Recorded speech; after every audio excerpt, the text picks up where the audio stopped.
this afternoon who are seated amongst us, and I'll be asking them to join one by one to join me on the stage today. There's no podium, so they'll just join me to the front.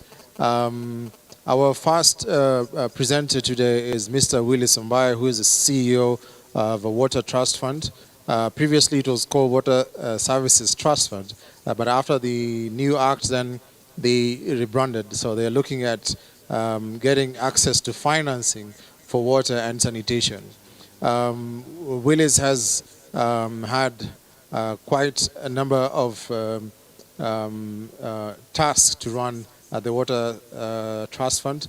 The first time I got to know him, I was implementing a project while I was working for Netherlands Development Organization, and it was looking at increasing access to water and sanitation, but also with an element of low-income areas, and had an element of performance-based contracting and PPP, public-private partnership. So he is the right man for this session today to talk to us about financing mechanisms to be able to increase access to water and sanitation.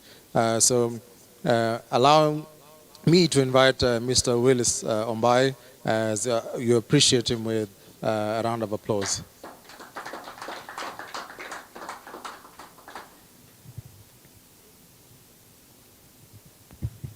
Thanks, Madi and Vanessa, for the introduction and letting me speak on this.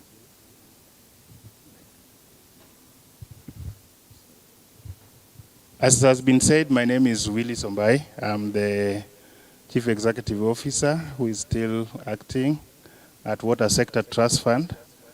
And I must say it is a pleasure to be here with a number of people that I've seen. Maybe just before I get to the substantive presentation or discussion, is just to let you know what is Water Sector Trust Fund, who we are. This is an institution under the Ministry of Water, Sanitation and Irrigation, charged with resource mobilization, financing, and also planning and quality management. And we work with various partners such as water companies, waterworks development agencies to be able to achieve our mandate. Will allow me now to go into the discussion and in relevance to the topic which is being discussed today. From my background, I'm an environmentalist or natural resource scientist, but I think given that water is also in the same space, then I feel qualified, like my friend Vanessa has said. We are looking at enabling environment. Earlier in the discussion, we had Dr. Ayub Macharia, who was speaking to us, and mostly when it comes to government, we try to provide the enabling environment for private sector players within water and the circular economy that is under discussion. So we looked at, from where we sit as WSTF, looking at almost 4 perspectives that we think are very important for this session. To, within the water sector, look at the legislative, policy, and regulatory frameworks. Earlier on, we were talking about MCA and the rest, but when we come to water, then there are enabling and governing regulations, which are very important for us to know, so that within the framework, we know the do's and the don'ts and how they favor the work that we are doing under circularity. So let me start by talking about Water Act 2016 and how it is relevant to this. There are various provisions that it gives, both institutional and legal frameworks for circularity or circular economy, charging various responsibilities with institutions for regulations, for financing, and all other spheres which are necessary. Secondly, In 2021, to enable much of the legislative framework to work, there is water services regulation that has been made to operationalize the Water Act, and it also makes provisions for circular economy. And I will be using several examples as we go by to explain how in our daily work we contribute, and especially towards the end where we have research, innovation, and efficiency. So you might see the NAWASIP. This is a National Water and Sanitation Investment Plan for the whole of water sector, and this includes what all the counties and water sector institutions are planning to invest in the near future horizon. It is important also when we are thinking about circular economy to talk about the governance aspects, and the simple definition sometimes of governance is service delivery, and how those institutions which are charged with the various responsibilities are able to deliver. When it comes to the water and sanitation or the sector, we know a number of players which are there. We have water companies, we have water works development agencies, we have WASREB, which is a regulator, and how are they enhancing the governance, because service delivery, be it in circular economy or otherwise, will not happen if we do not have good governance structures. In the water sector, the basic or the institution which is mostly charged with governance is WASREB, and you will find how we work closely with WASREB to make sure that most of the institutions that are doing service delivery within the sector are able to work.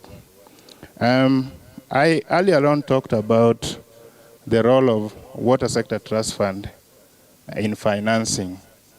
And if we talk about financing, some two parameters which are very important is the sustainability of the financing, is the innovativeness of the financing, so that it is there in the long term.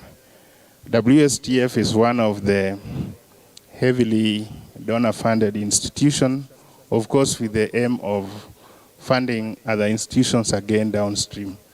And in order to do this, we must be able to make sure that even though we get limited budget support from the government, we are able to still accomplish the mandate of the institution by making sure that we are able to increase the coverage. And all this comes in circular economy because we know the advantages which comes with circular economy. If we are able to finance innovatively, then downstreams we will be achieving the objectives of circular economy. And some of them, I know when Amadi introduced me, was able to deliver with support from World Bank, is called output-based aid, where water companies have been able to secure loans from the banks. But what is more important are the sanitation projects which have been undertaken by such loans in terms of the recycling processes and the efficiencies which are inherent in such systems. We are currently getting into the frontier of public-private partnerships, and if you have been keen on what the President has been talking about, this is where the way to go, so that we free up a lot of financial resources that we have for basic services, while for the biggest projects we are able to fundraise through the innovative means. And lastly, research and innovation.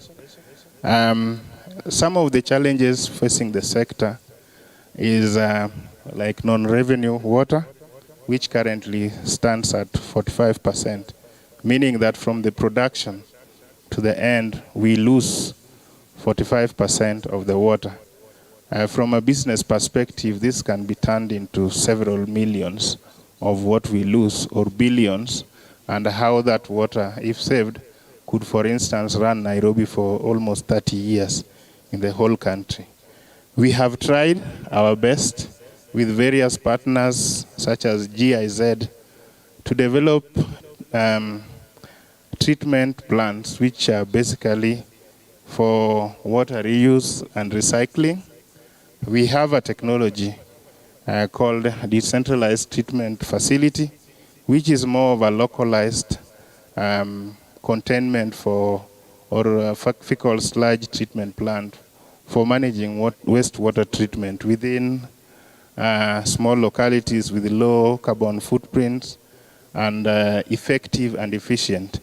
And it can be done in smaller units, in smaller areas, because you all know to develop a comprehensive or a conventional sewerage treatment plant, you averagely need almost 3 billion Kenya shillings for you to have a very effective one. So with the upcoming and decentralization due to the county government or that came with the new constitution in 2010, we find this very appropriate for the small upcoming towns to enhance sanitation in those areas.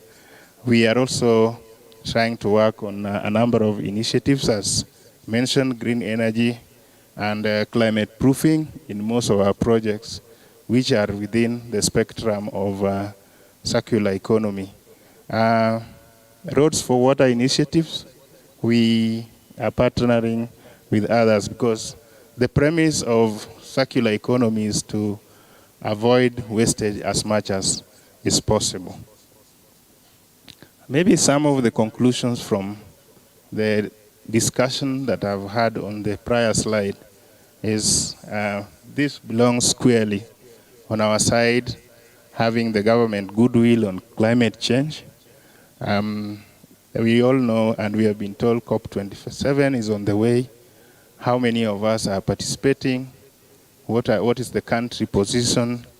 That would have been best answered by Dr. Macharia if he was here.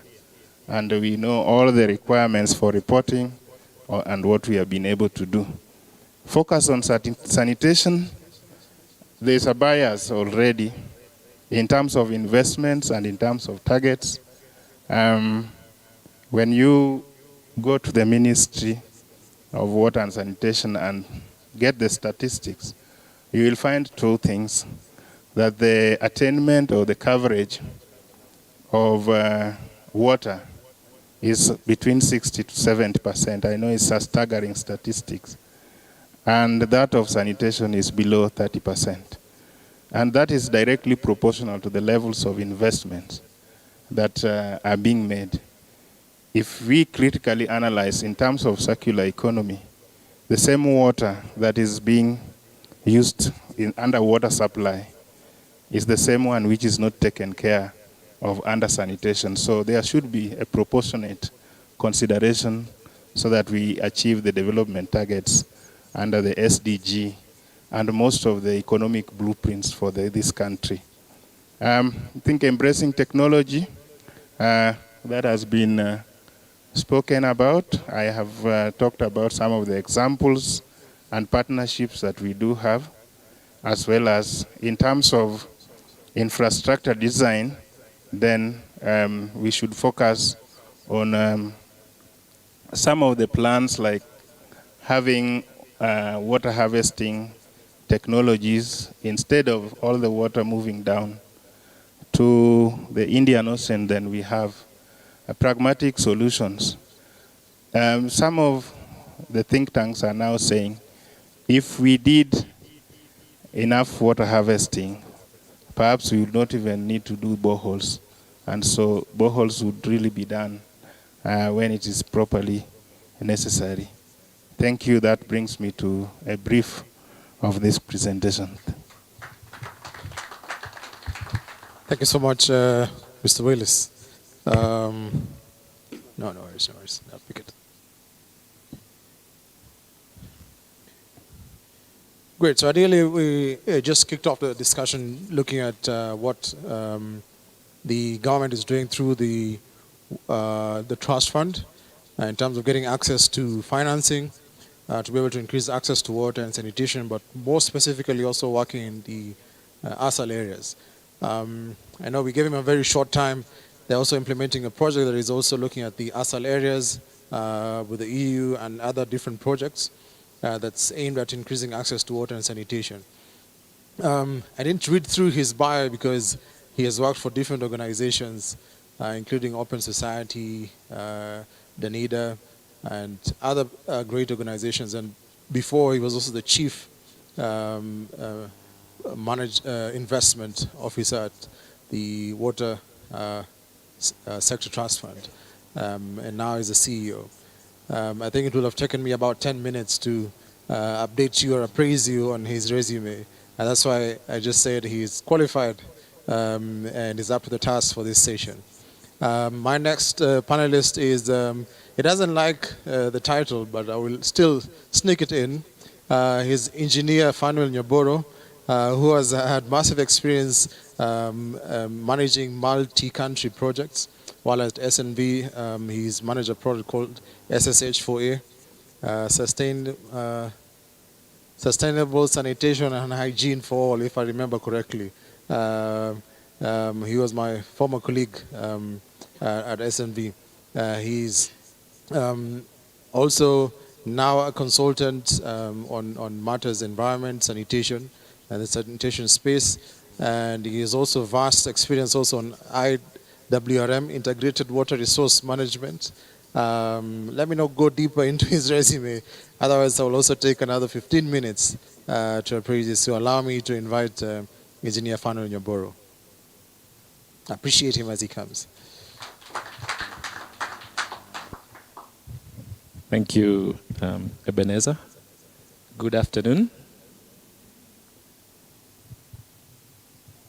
All protocols observed. Distinguished guests, ladies and gentlemen. In the morning, we were told that we are all very important, so it's good to see a full room. And I think there are many more online who we can't see. So, putting it up.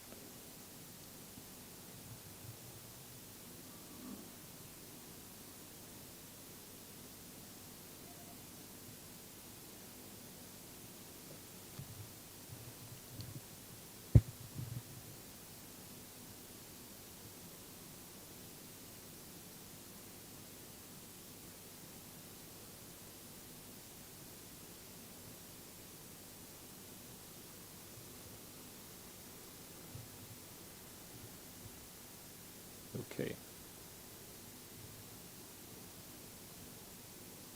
Okay, now there's so many buttons on this thing, but we'll try and be an experiment which one goes where. Okay.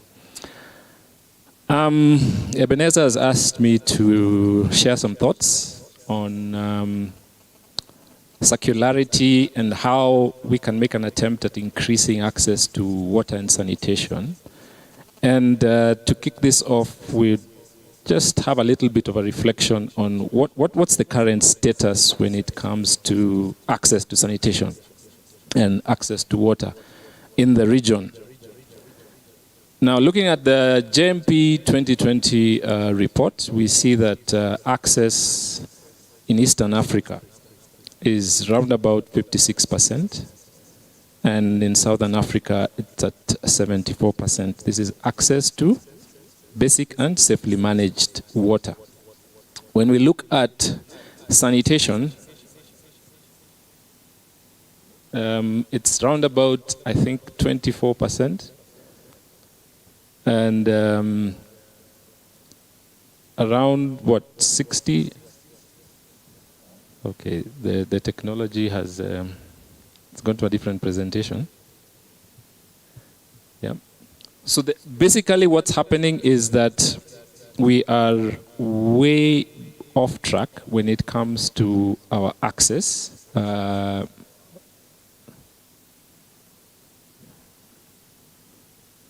Yeah, I think while they are, because it's not moving. So either this has had an issue.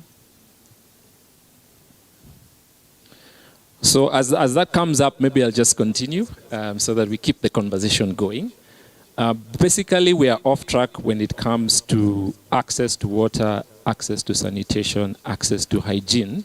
If you look at Africa in general, and these figures that I was putting up were specifically for Eastern Africa and Southern Africa.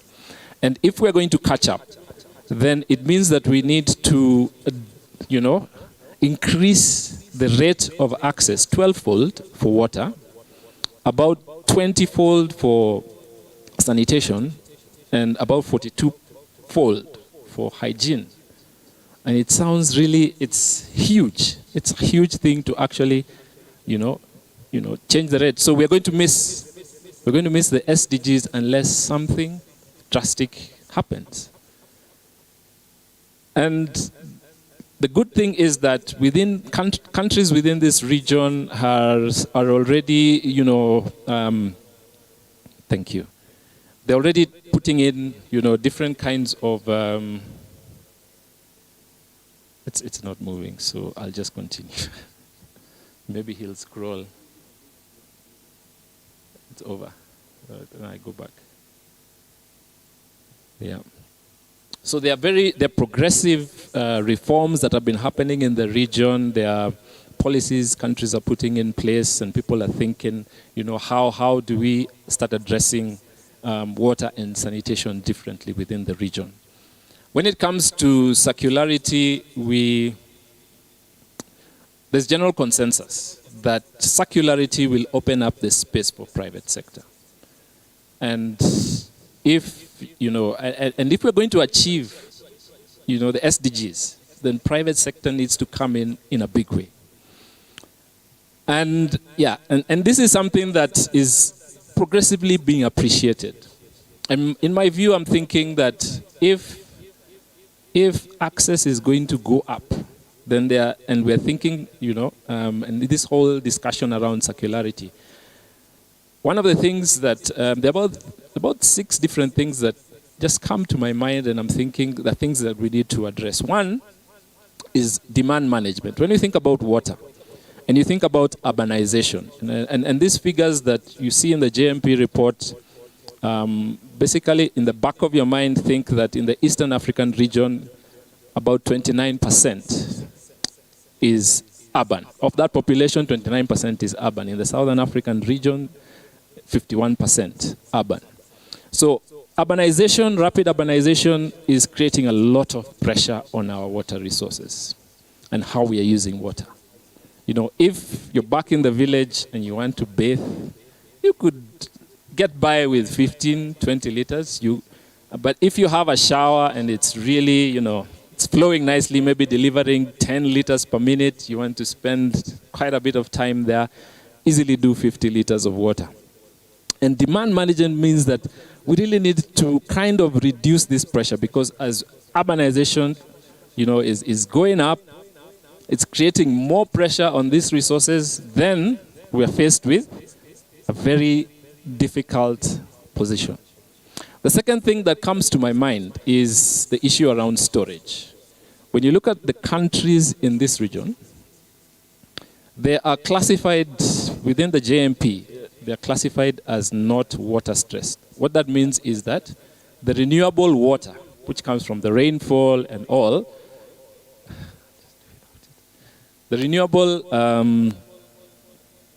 water is, I've already skipped this bit, so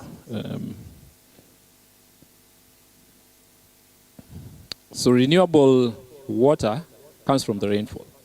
And so what that means is that when you say we are not water stressed, what it means is that the amount of water we are using compared to the amount of rainfall is not that badly off. So we are at about 25% of, the water you're using is 25% of what you're getting. But when it comes to now what they call water scarce, which it means that they're comparing storage per capita. Now, how much water is stored per capita that will be able to take you through, some of the times like what we're going through. Then we are classified as water scarce, but not water stress. What that means is that there's a huge development deficit, that we have not actually pushed our facilities to a level that we have adequate storage that can take us through these difficult times. And you're seeing with climate change, there's variability in the rainfall. So, we need to really boost storage. Circularity. Now, if you think about demand management, taking a shower, can that water used in the shower be used to flush your toilet? Then can you then recycle that to do something else? Maybe water your garden, wash your car. We find in many places people would wash their car with chlorinated water. Safe drinking water being used to wash your car, to water your lawn. And there is need to think about how we can store, maybe harvest rainwater, like our CEO has said, that there's need to think about how do we harvest water. If we harvest rainwater, how can that then complement the other things that we need to be doing?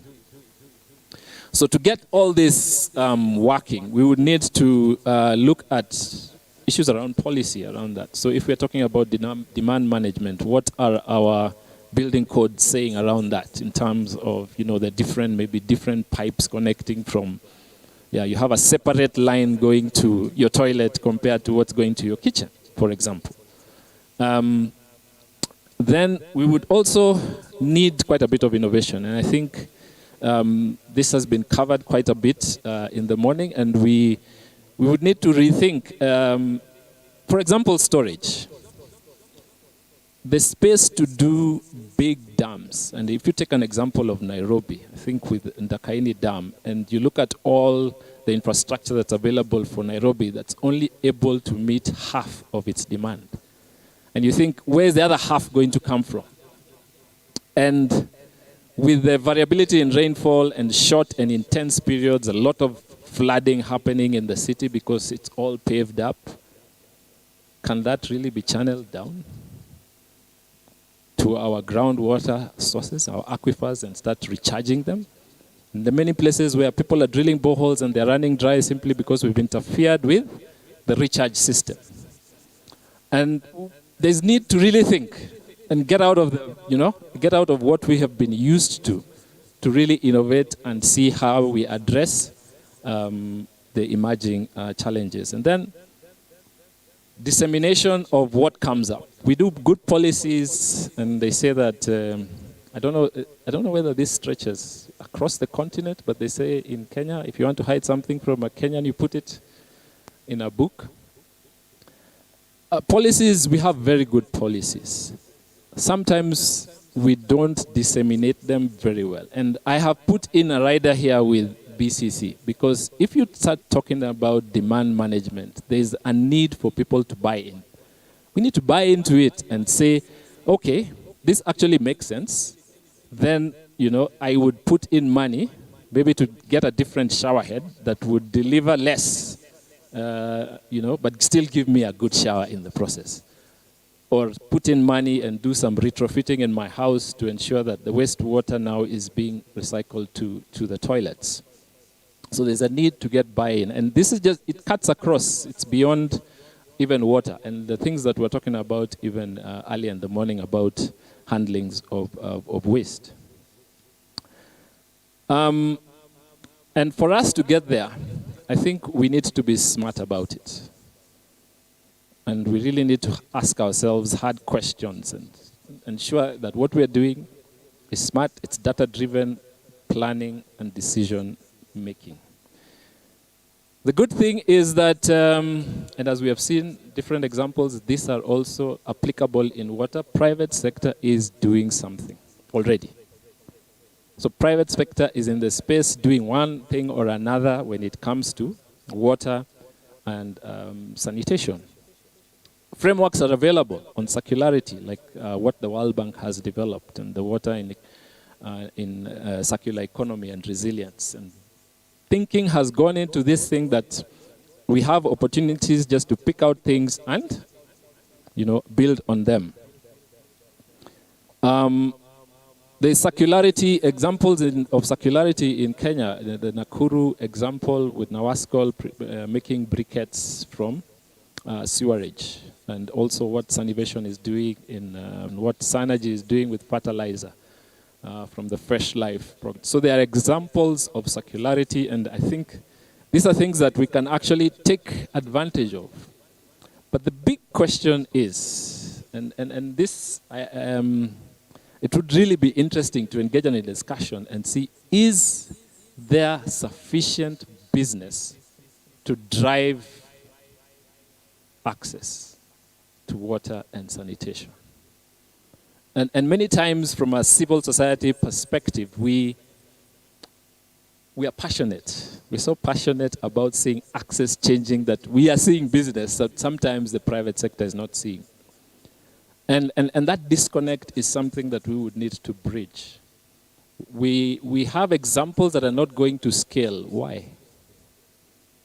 What has been missed? What do we need to do differently?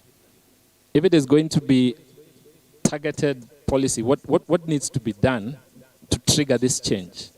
And even in the morning when we're talking about something different, it's applicable to water here because we need to go to scale. And as Seal Africa, it's called Shah from Seal Africa was saying, yes, there are good things being done probably at a small scale. How does this then translate? And those, I think because the slides had failed earlier, but you can see our access levels are actually very, very low. 12-fold. 20-fold, 42-fold. How are we going to do that? And I think the beauty about circularity is that, it changes how we do things. If we innovate, we can bring down certain capital costs and make things a bit smaller and manageable that private sector could actually jump in. But then it needs vision and coordination to make the small efforts turn out into something big. So in summary, just looking at maybe what should we be doing if we want to take this forward? I think we would need to look at technology and rethink how are we doing things, because public money would not get us to move 12-fold and 20-fold. But is there a way we could do things in small ways and have a much bigger impact? When you think about demand management and the different things we look for domestic, what we will do in irrigation industry, how do we then manage that so that if we manage the demand, use technology to bring that down, then we have policies that, I'm thinking of once we have that space and you're able to recycle. I may not be able to follow Ebenezer to his shower and say, Bana, you're staying in there too long. Eh? But maybe his water bill can follow him there, because if he uses beyond a certain amount, then you start charging maybe differently. Because water is a finite resource. But I think because we see it from the rainfall, maybe it doesn't come to our minds in such a way that it's finite.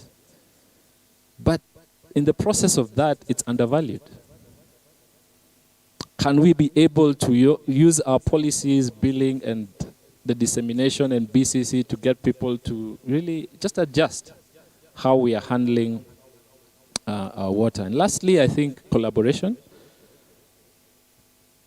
And this is something that has been resounding also from the morning panel discussion is how are we going to tap into this? From civil society, again, I think I understand that private sector doesn't need to be invited. When they see opportunity, they'll be there. So can we really have a conversation around that to see then what would make that environment conducive for private sector to jump into that space and get us to the next level in terms of access to water and sanitation. So thank you very much. Thank you so much, Engineer Fanuel. And sorry for technology did fail us there a little bit, but it basically showed that you came prepared. Or other people would have said that you were born ready.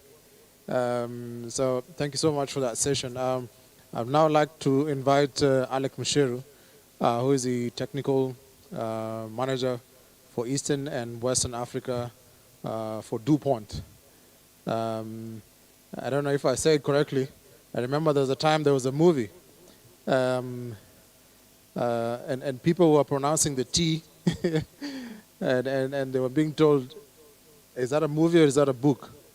But anyway, allow me to invite Alex Musheru.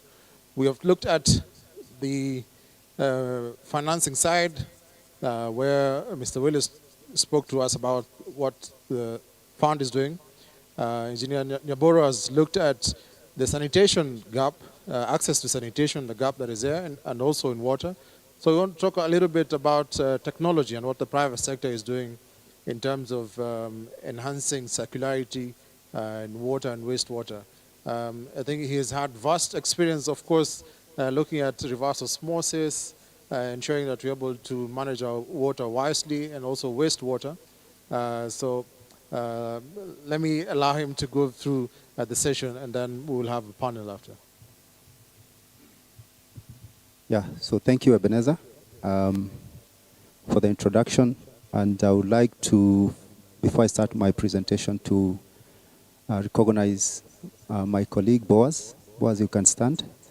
Boaz is my colleague. We work together for DuPont. And as Ebenezer said, this office in Nairobi looks after East and West Africa. So we really understand a lot in terms of what happens in Africa. I would also like to recognize one of our partners, if you allow me. We have Elvis.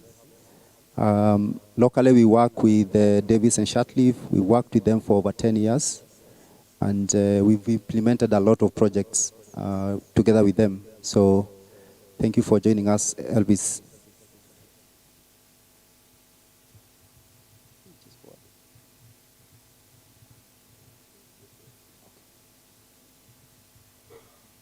Yeah, so DuPont, many of you may have heard about DuPont. Today I'll talk about DuPont Water Solutions as part of business that belongs to DuPont. DuPont is a global company. We are 200 years old, based in America, about $20 billion in revenue. But DuPont Water Solution is about $1.4 billion.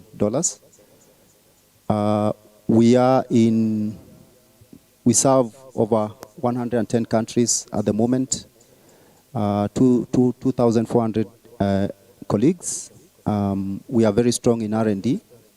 We have 14 R&D centers, so every time we are coming up with new technology around water and sanitation. And as you can see, 3% of our revenue is going back to R&D. And our purpose is to solve global challenges in purification, separation, conservation, reuse, and we do this collaboratively. And that's why I had to introduce Davis and Shatleaf, because we don't work alone. We work with local experts, local partners, and we appreciate that as a technology provider, you need to work with others to be successful. So we have 3 pillars. The first one is environmental stewardship. So we work towards saving the environment through technology that we provide. And also, we are also very careful in terms of the material we use in making our technologies. So we make sure that it's not going to harm the environment, it's long-lasting, which is one of the tenets of circularity. And also we ensure that the technology we provide are sustainable. Social impact is something that we believe in, doing good to the societies or communities we work with. So something we believe in very strongly. And then providing water security. Basically, water security means as we use water, we need to be careful not to exhaust the commodity for the future generations. as my colleague Fanuel was saying. So in terms of technologies, this is a slide that summarizes very briefly what we have. But within this portfolio, we have very many products that we can plug into any water or wastewater requirement. So moving from this side, you can see we have solutions that can tackle wastewater. We are also able to convert wastewater by combining different technologies to ultra pure water. Okay, ultra pure water is what you use in production of, let's say, electronics, the circuit boards. So we have capability, and we've already done this. We have projects where we've converted wastewater into ultra pure water. And I'll show you by examples of case studies. So for us, what we tell you is, give us the water you have, tell us the water you want, and we'll give you the solution, the water that you're looking for. So we are not limited in terms of capability, in terms of technology. In terms of markets, again, we cover the entire spectrum.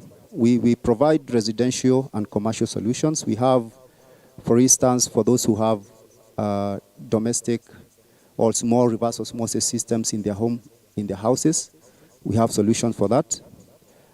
We have solutions that we can provide up to municipal scale. Okay, for instance, if you go to Middle East, we know they do not have access to fresh water. Where do they get their water from? It's from the ocean, isn't it?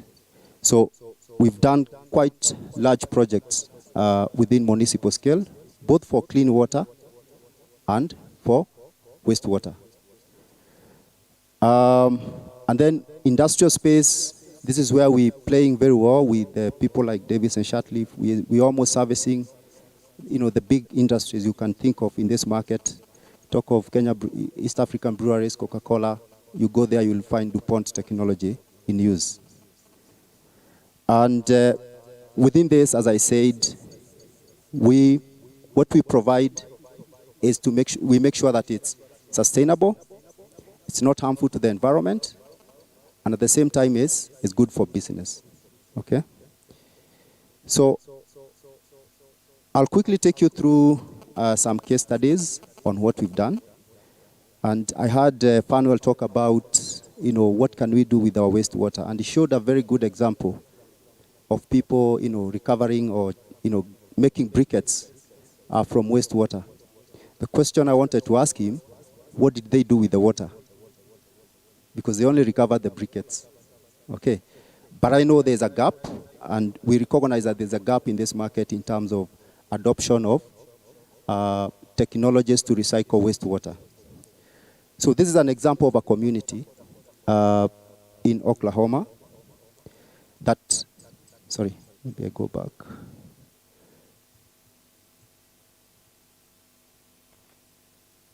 Yeah, so an example of a community in the, sorry, I'll start with this, in the US that had a challenge, similar challenge to what we are facing. They had drought, as you can see, and they had farms that did not have access to water for irrigation. Okay, so what would they have done? They could have given up and allowed the communities to stop doing farming. But the city of Modesta invested in a wastewater treatment system that was able to treat wastewater to a level where it can be used for irrigation. And that in itself provided a community with a means from waste. They created access for water, isn't it? So, as you can see, and this is a classical example of what we are going through, many counties have wastewater treatment plants, but they're also going through food shortage. As he said, for instance, Nakuru, yes, they are recovering briquette, but why are they not recovering the wastewater and use it for irrigation or other uses? This is a large system. You can see it's 47.7 million liters a day system. And this is running on DuPont solution. So it's just an example that, yes, solutions are there, and we can easily learn from what we've done in other places and replicate it for local communities. On the industrial scale, again, this is another customer who had a problem of what do they do with their wastewater. As you can see here, the solution they had was to, cut away water to a very distant place to discharge it, and that was very expensive. So what DuPont did is that we provided them with a solution which enabled them to recover 93% of the wastewater, and that water is now going back to their processes, and that reduced the amount of water they have to extract from the environment and saved them $10,000 a day. And as you can see from that, that is a feedback we got from the client on how they benefited from this solution. Okay?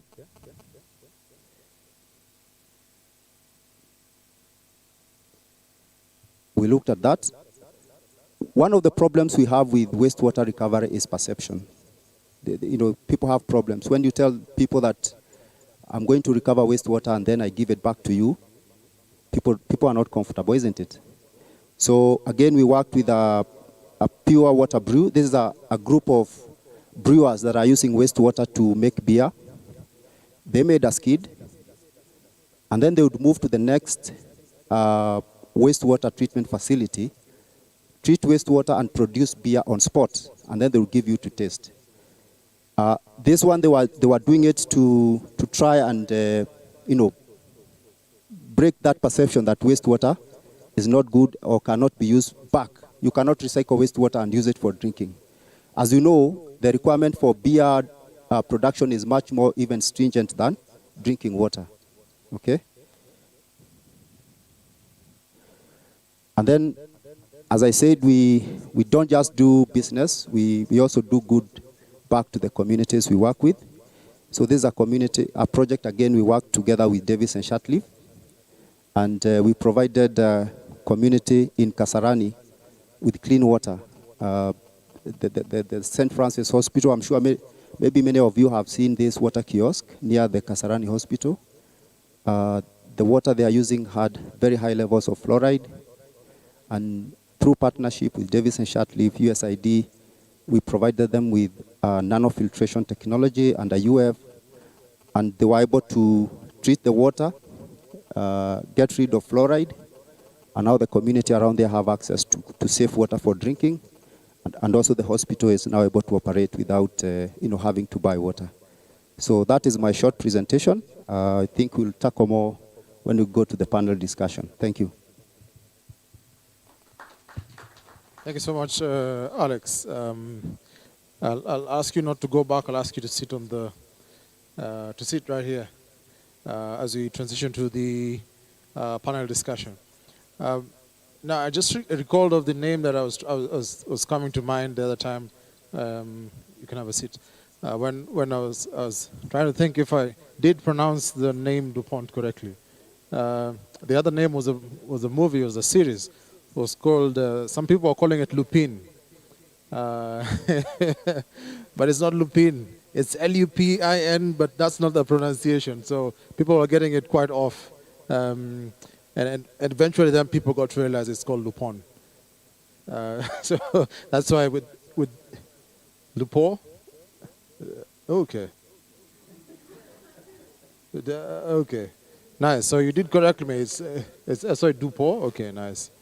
And that's why I think it kept ringing in my mind. The T is a bit silent, but do I say DuPont or DuPont? Nice. Thank you for the correction. Now, I also want to welcome Engineer Fano Nyaboro and Mr. Willis Mbaye to transition to the next session. Feel free to raise your hand, and we'll have a roaming mic just for you to ask some questions to our great panelists here. So we're moving on to like a discussion, more on looking at from what they presented. Mr. Willis looked at the aspect of financing and what the government is doing in terms of increasing access to sanitation. Alex looked at the innovation that they have in terms of dealing with wastewater, and Fanuel was looking at behavior change and also looking at the discrepancy between what we aim to achieve as a country in terms of access to water and sanitation and the current situation. Though the technology failed, he was trying to give us some numbers of the East African regions, South African region in terms of what do we see in terms of the trends in the region. So let me, there's a mic close to you. You can, yeah, nice. So let me start with Alex. Still, his presentation is quite fresh in our minds. Is treating wastewater a drop in the ocean, or in terms of increasing access to water, what do you make of it? Yes, so thank you, Ebenezer. That's a very good question. What I would say is where we are as Kenya, we just at the point of drop in the ocean because we've not done anything. But if we look at the opportunities and the potential, then actually this is the future, I would say, if we are going to have access to, facilitate everyone to have access to clean water. And I say this because of several reasons. Everything that we do today, we generate wastewater. The lunch that we took here, we generated some wastewater. Then if you go home, you're going to be flushing your toilet. Again, you're going to prepare your supper, you're going to generate wastewater. And then maybe you're going to pass through supermarket, you're going to buy a loaf of bread, a packet of milk. The production of these items generated wastewater. So the question is, where does this water go to? And as they said, we have very little connection to sewer system. So most of this water is actually discharged into the rivers and treated. And what it does, two things. It makes the river polluted and therefore reduces access to clean water to the community downstream. Okay? We know also, and I've been to several facilities that are treating wastewater, they do not have the capacity or they are not doing the right job. And there's a reason for this. Number one, it's very expensive to treat wastewater. Also, they're already outstripped in terms of capacity. Let me hold it at that point when you talked about the element of it being expensive to treat wastewater. Basically, probably because the technology that you need to invest in, and allow me to bring in Mr. Willis on matters money. He spoke about it being expensive. So what do we need to do? Are there incentives or what mechanisms are available for us to ensure that we are able to get access to the technology? And when we talk about access, when you talk about access to water, there are three basic things that we're looking at, which one is the distance that you cover to get the water. The second thing is the price, affordability. So in terms of what it spoke about price, I mean, and looking at the financing mechanism, where are we in Kenya and what should we do different? Thanks. Thank you, Ebenezer, for the question and for what has been presented. I think taking the financing perspective, first of all, I did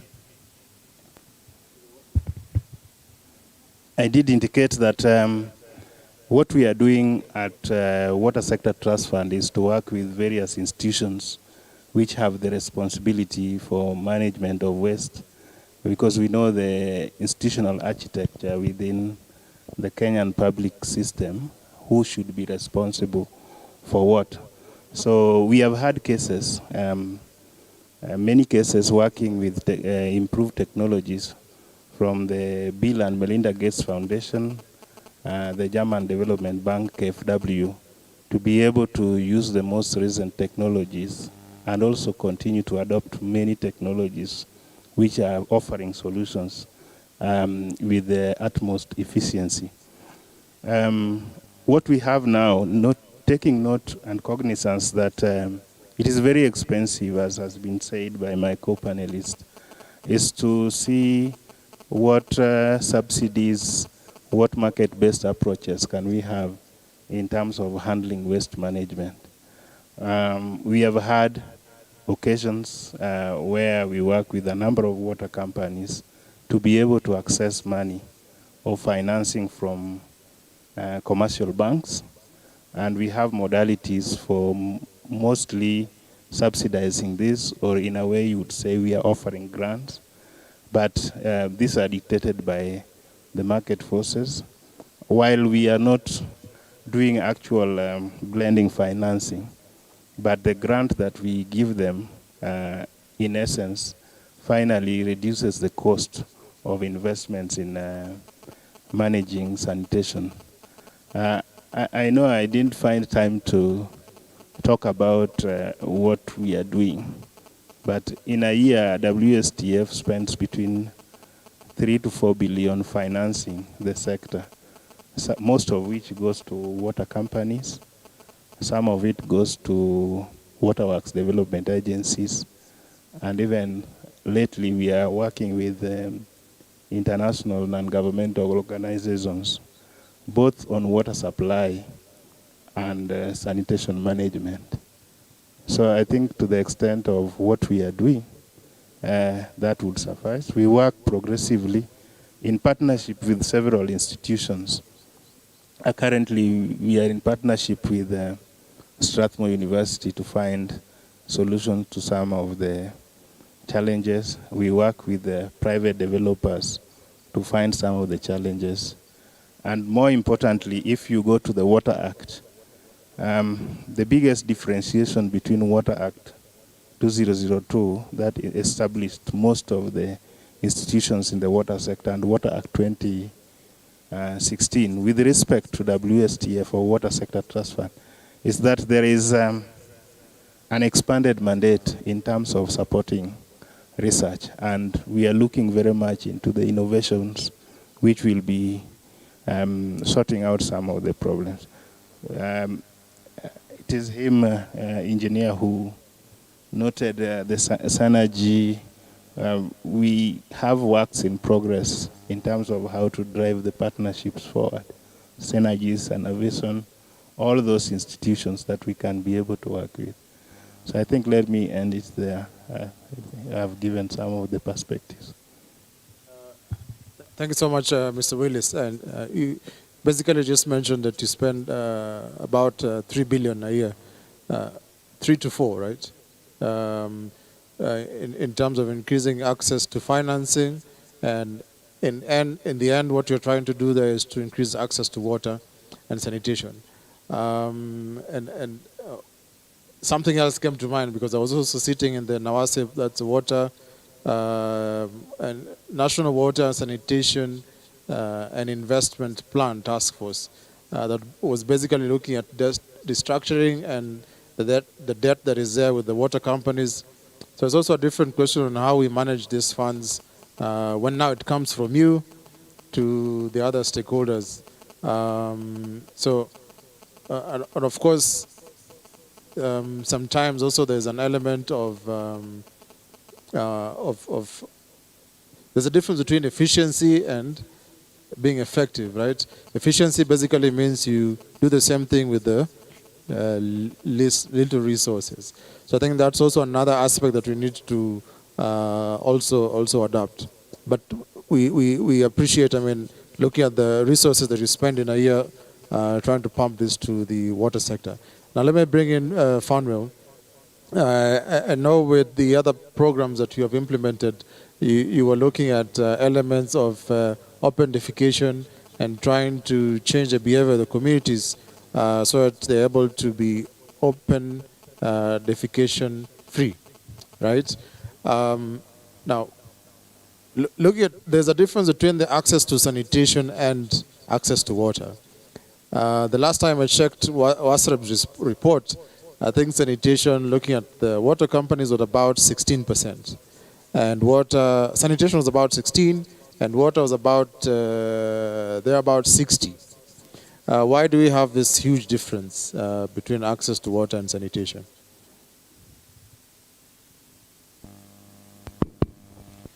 Thank you, Ebenezer. It's all about, I think, priority, because water, if you look at the reforms that started way back in '99, and speaking about Kenya, water had not been seen as a commercial good. It was seen like water is life, so people need to get it. You know, you can't make it too expensive.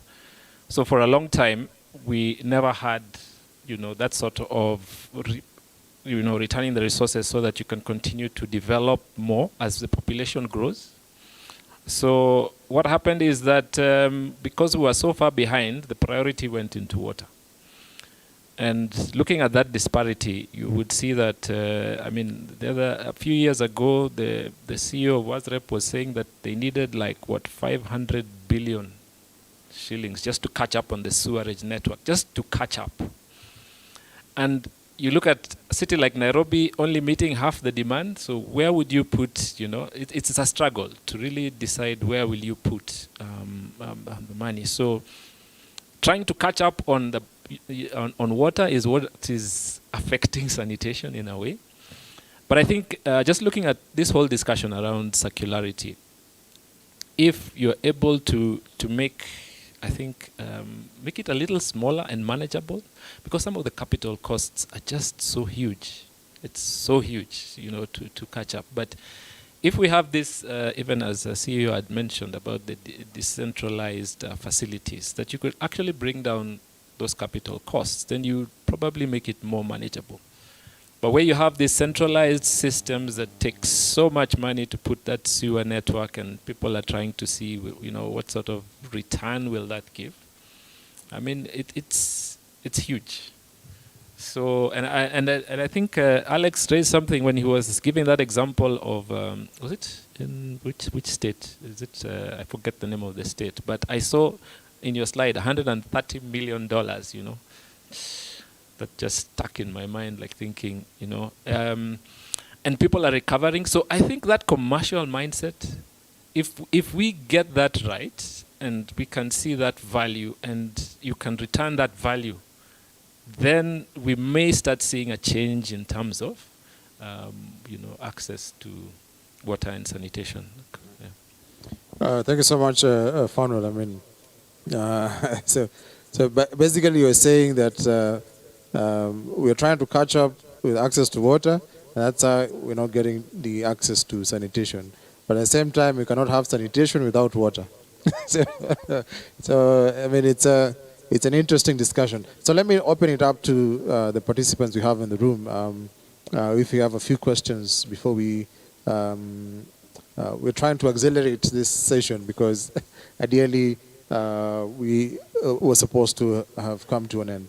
But let us allow the participants in the room to also shoot some questions so that it's more of a discussion. Can we have a roaming mic?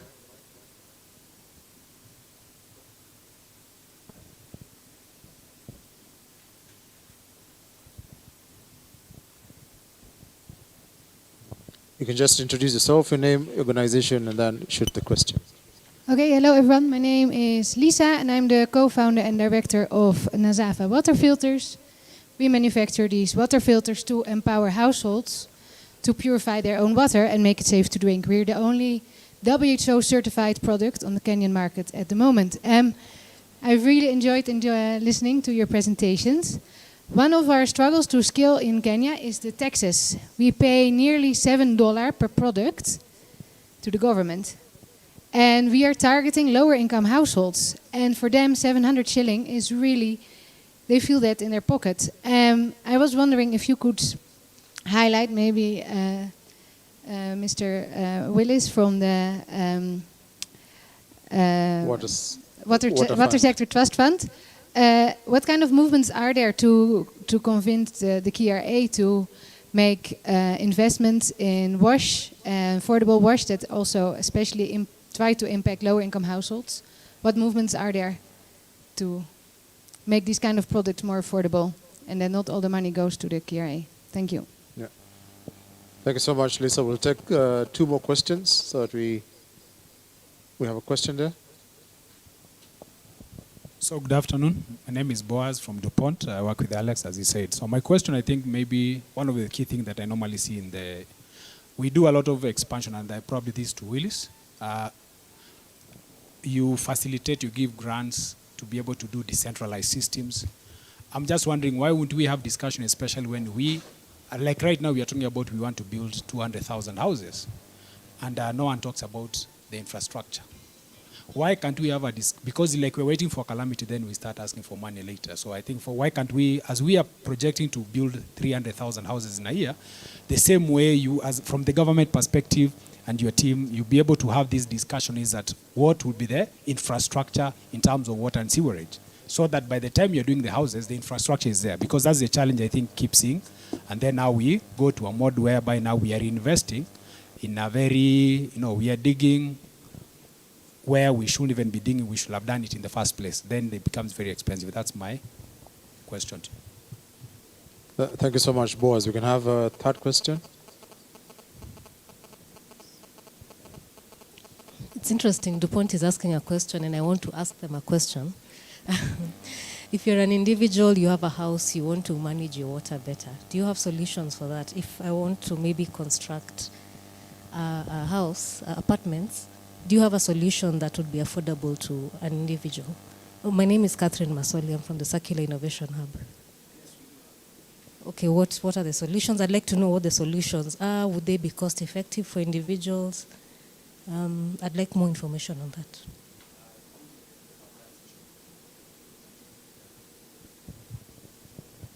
Great. I think let's take the last one. I saw a hand here. Now we have more hands. Okay. Can I get the 2 and then we answer those? Hello, my name is Christine. And my question is to Engineer Nyaboro. Now, what is your take on having dry toilets in Kenya and Africa in general as a way of having sustainable water management? Because I think the context, we've been having dry toilets for a long time, and it could be a good way of, maybe it's a solution. And what developments do you think can make them more modernized and cool so that people can embrace them? Yeah, then we have a last question there. Yeah, afternoon everyone. Elvis from Davis and Shartleaf. So I'd just like to pick your brains in light of the water purchase agreements of privatization that the president has been talking about. And this is against the backdrop of conversations around the struggles that the power sector or the energy sector has been having in power purchase agreements. And I think when the president mentioned that, he did mention that the PPP unit should try and model the water purchase agreements with the power purchase agreement. So I'd just like your take on what you think that means in the sector. Thank you. Yeah, thanks for the questions. I think, do you want to start with a question from DuPont? Yeah, sorry, I didn't get your name. Catherine, yes, as I said from my presentation, is that we have solutions from as small as one household to, tens of apartments. So so basically we just need to understand the problem you're having with your water. What are the contaminants you're looking to remove from the water? What is the volumes that you want to treat? And then we are able to bridge that gap together with our partners like Davis and Shartleaf. Then we are able to put together a solution for you. Yeah. So we can engage, and this goes to everyone. I know apartments, are coming up all over, and everyone is looking for a water treatment solution. Yes, we have solutions around that. Yeah. So let's take it from Willis. I think there was a question on planning and in terms of looking at infrastructure, looking at demand projection? Thanks for these good questions. The first one was on taxes and why we cannot have maybe policies. I will approach it perhaps in two ways. One is that WASREB, Water Services Regulatory Board, has been charged with the responsibility for managing even the pricing of water. And for the low-income areas, what is most prominent and common are the water kiosks. And it has been almost estimated that most of the populations around those areas will get water from the water kiosk. When we talk about low-income areas, particularly we mean the slums. So that is what it will be in my understanding. So the price is fixed at 2 shillings, by the way, for the 20-liter jerrycan. And any price beyond that is not allowed. And secondly, that this water meets still WHO standards.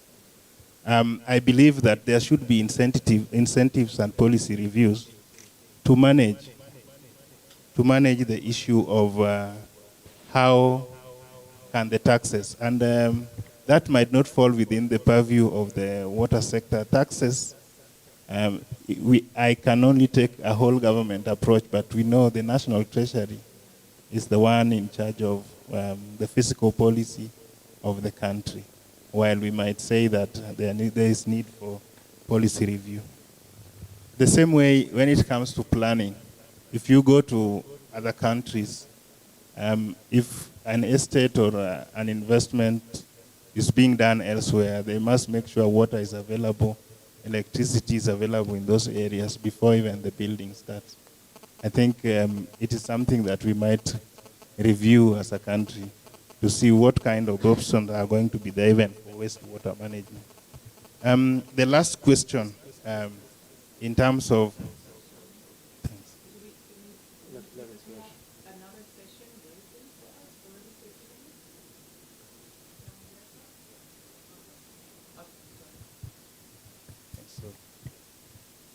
I will be quick. Modeling of water the same way we have independent power producers. Already, if you are in the water sector, you know that the counties have lodged a case in the courts against this. So, but the president said we have to make the law work for us. Let me end it there. Great. Thank you so much for those answers. I think we'll end it there. There was a last question by funnel, but we'll be able to answer it as we proceed because we have another session waiting. So let's appreciate our panel for the time they took to answer through our questions and also through the presentations. So we'll move to the next session. If you want to change sessions, you can look at the table. You can go to the other room or stay within this room. Thank you so much.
I left at 10:30 last night, and everything was tested. Even concurrent session, everything.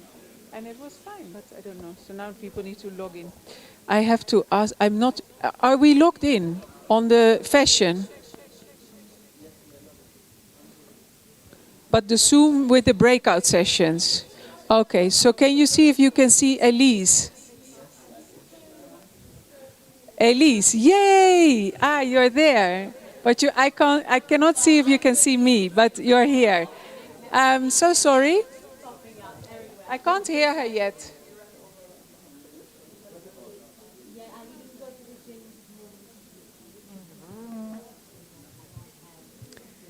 And for those technical adjustments, it's always the new 2.0 way to meet.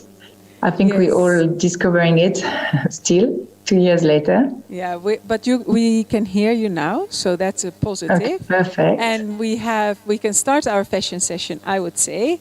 And actually, it's you who starts the fashion session. So I'm just welcoming Bettina here and Ludovica, who already did a great presentation in the morning on the plenary. So very happy to have you here in person. And then the floor is yours, actually, the virtual floor. You can kick it off. Thank you, Karin. So good afternoon, everyone. Many thanks for joining us on this session dedicated to fashion. First of all, please excuse Jaswinder Bedi, who is blocked in a last-minute commitment and won't be able to join us and share his amazing experience as chairman of the Kenyan Export Promotion and Branding Agency and president of the International Textile Manufacturers Federation. Anyway, we're going to have a great session in every circumstances. A few years ago, it would have been unusual to include fashion in a conference on circular economy. Water, plastic, food waste, agriculture seemed more directly in search of new regenerative business models. But the world has now opened its eyes on the catastrophic impacts of the fashion and textile industry on our ecosystems and on many poor workers' lives around the globe. Some say that the fashion industry is the second most contaminating industry in the world. Even if this data is being discussed, it is now unquestionable that the long, vast, and complex fashion and textile supply chain, which goes from agriculture and crop cultivation, with cotton, for instance, up to retail and post-consumer waste, absorbs a lot of natural resources, uses many chemicals, produces tons of unrecyclable waste, and so on. So it is time now to think the production of our clothing in a circular manner and switch from the make waste mode, which you have heard about all day. But our discussion today won't only focus on solving these major issues. It will also aim at discussing how to address the many opportunities lying locally and create a prosperous industry for Africa, and in the present case, Kenya. The fashion and textile industry is the second biggest employer in Africa after agriculture and contributes actively to many national GDPs and exports. With a growing internal market, new digital avenues, rising stars around the globe, the sector offers important potential for job and value creation with positive impacts on social and economic growth in Africa.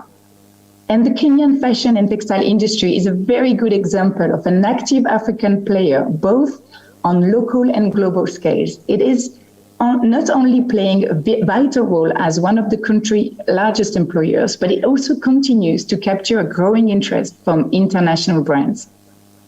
So for many reasons, Kenya's textile and apparel industry is expected to continue its growth in the global market.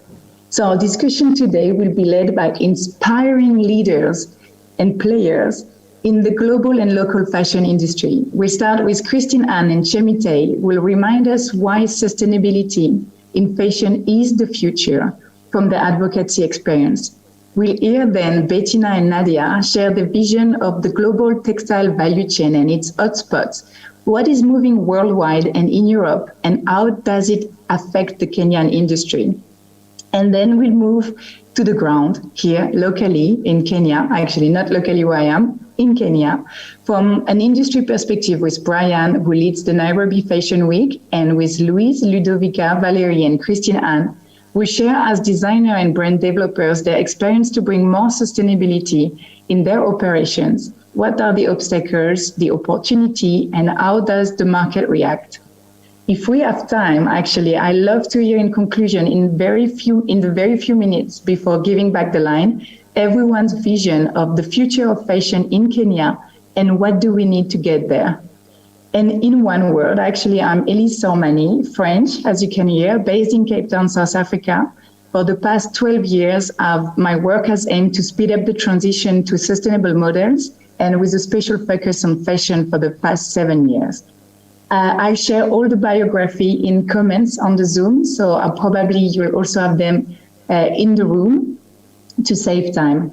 So let's start with our activist from Fashion Revolution and Thread the Change, why sustainability matters in fashion. Christine Anne or Chemite, would you like to start? I can see we have Chemite in the ground. Would you like to start? Sorry, sorry. She was nicely seated here instead of where I was sitting. It was my chair, but it wasn't my chair at all. Sorry for that. Very welcome. Thank you. Valerie from Afivazi.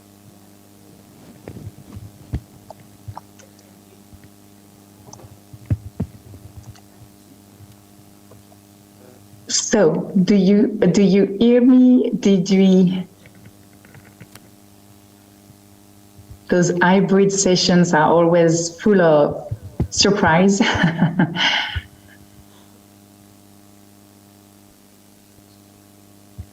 It was Christine starting. I'm Valerie. Yeah, so we're waiting for Chemite and Anne-Christine.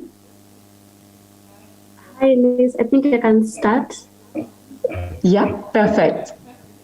Okay, thank you. So unfortunately, I can't have my video up. I'm having some issues.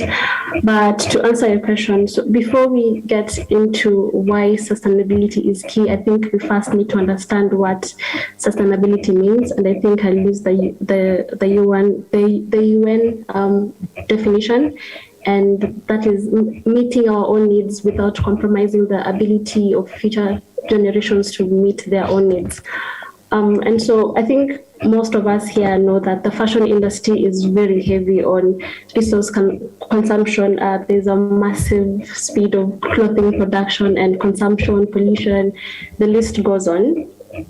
And so I think sustainability is critical in creating a better fashion future because it addresses the problems that the industry is causing, and that is the damage to our planet, which also interferes with our health as humans in, like, say, lack of access to clean water, especially in areas where there are factories that manufacture all the fashion products and materials. And also not forgetting the people that are working along the fashion supply chain that are exploited in terms of, like when they're paid unfair wages, they work like really long hours and stuff like that. And I think it's important to also note that sustainability has 3 pillars: social development, environmental protection, and economic development, or how we better refer to it, people, planet, and profit. And so I think that sustainability is a practice, not the product itself, which I think is a misconception that when we think about sustainable, especially in the fashion industry, we tend to think a lot about the product, but in reality, it is a practice. And so this means that we need to turn into alternative business models that value people and the planet. For a really long time, within the 3 pillars, the profit has had like a higher visibility. Like we tend to place profit over people and planet. And so turning into an alternative business model will enable us to work with the 3 pillars together. And I think, so I will not go deep into that because I think this will be covered with the rest of the speakers. And so for me, I think the only way to achieve sustainability, or how critical it is by incorporating the 3 pillars, because we need a balance, and all these 3 pillars, people, planet, and profit, are dependent on each other, and that is the only way that we can achieve sustainability in the fashion industry. Thank you so much, Elise. That's it for me. Thank you so much, Imitai. Actually, I think we all fully agree, and we all fully now realize the damaging impacts of the industry and what's the direction forward. I'm not sure that Anne-Christine is in the room, but she'll get an occasion to talk later as well, because she is both a Fashion Revolution representative in Kenya, but she's also a designer, so she'll have an opportunity to speak later if she joins. Unless I've missed her name in the list of people online, so she can still raise her hand, but I think we'll move forward and not lose time. So definitely sustainability is the new way. Maybe we can hear now Bettina and Nadia, who have a global and a European vision of the moving blocks in the fashion supply chain, and why and how it does impact Kenya. So Bettina or Nadia, who wants to start? I can give it a go if that's okay with Bettina, starting with the EU, and maybe then Bettina can take it a bit further, focus more on global changes. Perfect. I don't know who is sharing its screen, but it's not on my side. No, not me. Perfect, but go on. It's the technical marvels. Okay, no problem. Well, first of all, thank you very much, Elise and Karen, for inviting me to speak at this very exciting conference on circular economy, and specifically on the important topic of circular textiles. I will focus my brief intervention on the EU's vision for circular textiles, and also look at how this lands in a country such as Kenya. So earlier this year, the European Union launched its sustainable and circular textile strategy, which provides an ambitious plan on making the textile ecosystem more sustainable. And I will give you a quick snapshot of some of the policy measures introduced in the strategy. A key cornerstone of the strategy is the introduction of eco-design requirements, which are aimed at making textile products, all textile products placed on the EU market, greener and more circular. What does this mean? First of all, products will have to now become more durable, reusable, and repairable. This means that products cannot be completely worn out after a few washes, and that it would be easy to repair and reuse the products. There will also be a requirement to include a certain degree of recycled content in the textile products, and there's a specific push to on fiber-to-fiber recycling, meaning that the waste of textile goes back into the production of new fibers. And these measures will apply, as I said, to all products. So also exporters from Kenya would have to comply with these eco-design requirements. Then the strategy also proposes certain policy measures to improve the accessibility of information on environmental sustainability characteristics of products. Specifically, the EU has proposed to introduce a digital product passport. This means that textile products will now have to carry some sort of a digital code, maybe a QR code or a barcode, for instance, which would provide information on circularity and other key environmental aspects of a product, meaning that exporters from Kenya would now have to provide more information about the environmental aspects of their products, and also the environmental aspects of the processes involved in creating these products. Then the strategy has also addressed the issue of textile waste that is exported outside of the EU to ensure that the exported textile waste does not contribute to harmful dumping in other countries. So according to the new EU rules on shipment of waste, the export of textile waste to non-OECD countries can only be allowed under certain conditions. The first one being that the country has to express its willingness to import certain types of textile products, and then it has to demonstrate that it can manage the textile waste in a sustainable manner, meaning that it has resources, infrastructure, and so on in place to be able to do so in a proper manner. And as we know, Kenya is one of the biggest importers of secondhand textiles in the world, so naturally policies such as this would be of significance for actors involved in the secondhand textile trade in the country. These new policy developments in the EU and also in other parts of the world, as we will hear from Bettina later, are being mirrored by European brands and other textile brands globally. And this is actually creating a market for circular textiles, which in a way can be considered as an opportunity for the textile sector in Kenya to speed its efforts towards more circular textiles and also improve the competitiveness of the industry. So, for example, the cost of electricity is a key driving factor for textile companies in Kenya, and there are opportunities for companies to invest in more efficient energy-saving technologies, which would not only lower their costs but also lower the environmental footprint of the sector simultaneously. Then Kenya can also leverage its existing strides towards renewable energy. While much of the country's energy mix is already quite green, there is potential to promote the use of off-grid renewable power for the textile sector, particularly solar energy, which would again improve the competitiveness as well as the sustainability of the textile industry. Then also, given the rising global demand for recycled fabrics, there's going to be a need and opportunity to support investments in textile collection, sorting, and recycling infrastructure. Fiber-to-fiber recycling, as I said, is being pushed by the EU, and actually this is rarely happening across the world. So there is, of course, a space to look into this to see if there can be investments in this area in Kenya. But also more broadly, there would be a need to create more favorable conditions for the textile recycling sector in the country. This would include, for example, better waste collection infrastructure, more streamlined coordination between the different actors, the brands, the manufacturers, the waste collectors, and the recyclers.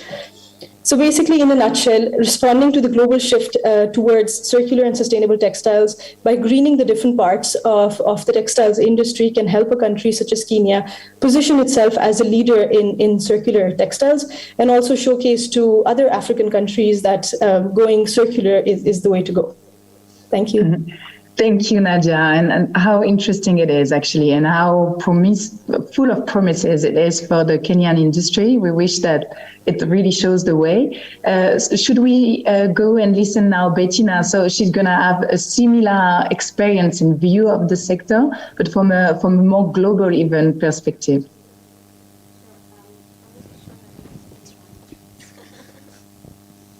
Is that on? Hello. Does that? Yeah, that works. Okay, sorry. So yeah, thanks so much. Just adding to what Nadia was saying. So I'm Bettina from the United Nations Environment Programme, and we are working towards a more circular and sustainable textile value chain at global level. I wanted to start maybe just because we're at the Circular Economy Conference to share a bit how we define that. So for us, a circular textile value chain means that we're trying to keep products at the highest value in the loop as long as possible before then feeding them back into the loop through options such as recycling or repurposing. So for us, an overarching principle that we always keep in mind is reduce by design. So really, I'm very happy that we have product designers also in the room because it's so important to look at the product design. I mean, for instance, what kind of chemicals we put into the products. This will also then later on tell us, can we repair that product? Can we repurpose it? Can we recycle it? So a lot of these decisions really need to come at product design. And for us, it is very much about the upstream thinking, really trying to see how can we use products longer, how can we increase the utility, especially with fashion. That is a huge issue, as we all know, that there's too many products being pushed into the market. So just to keep that in mind while I speak. Now, from our side, what we've done is we have published a report 2 years back that was mapping the global value chain and looking into what are the key environmental and social and socioeconomic impact hotspots along the value chain. And we have now, over the last 2 years, been facilitating a lot of consultations with people from all around the world. So that included governments, brands and retailers, SMEs, producers and manufacturers, financial institutions, all of those that engage with consumers, and many more to find out what is the roadmap to go towards more circularity and sustainability at global level and what are the priorities that we should be taking. So this will be published in the coming months, but just to give you a preview. So we've identified 3 priorities going forward. The first one is about changing consumption patterns. So this is very much related to looking at the way that we consume. We know at a global level we consume too much, but we also have to say that there are regions where there is unnecessary consumption, but there are also regions and population groups that do not yet meet basic needs. So there's also a social justice issue to address both sides of that coin. The changing consumption patterns is also very much related to business models.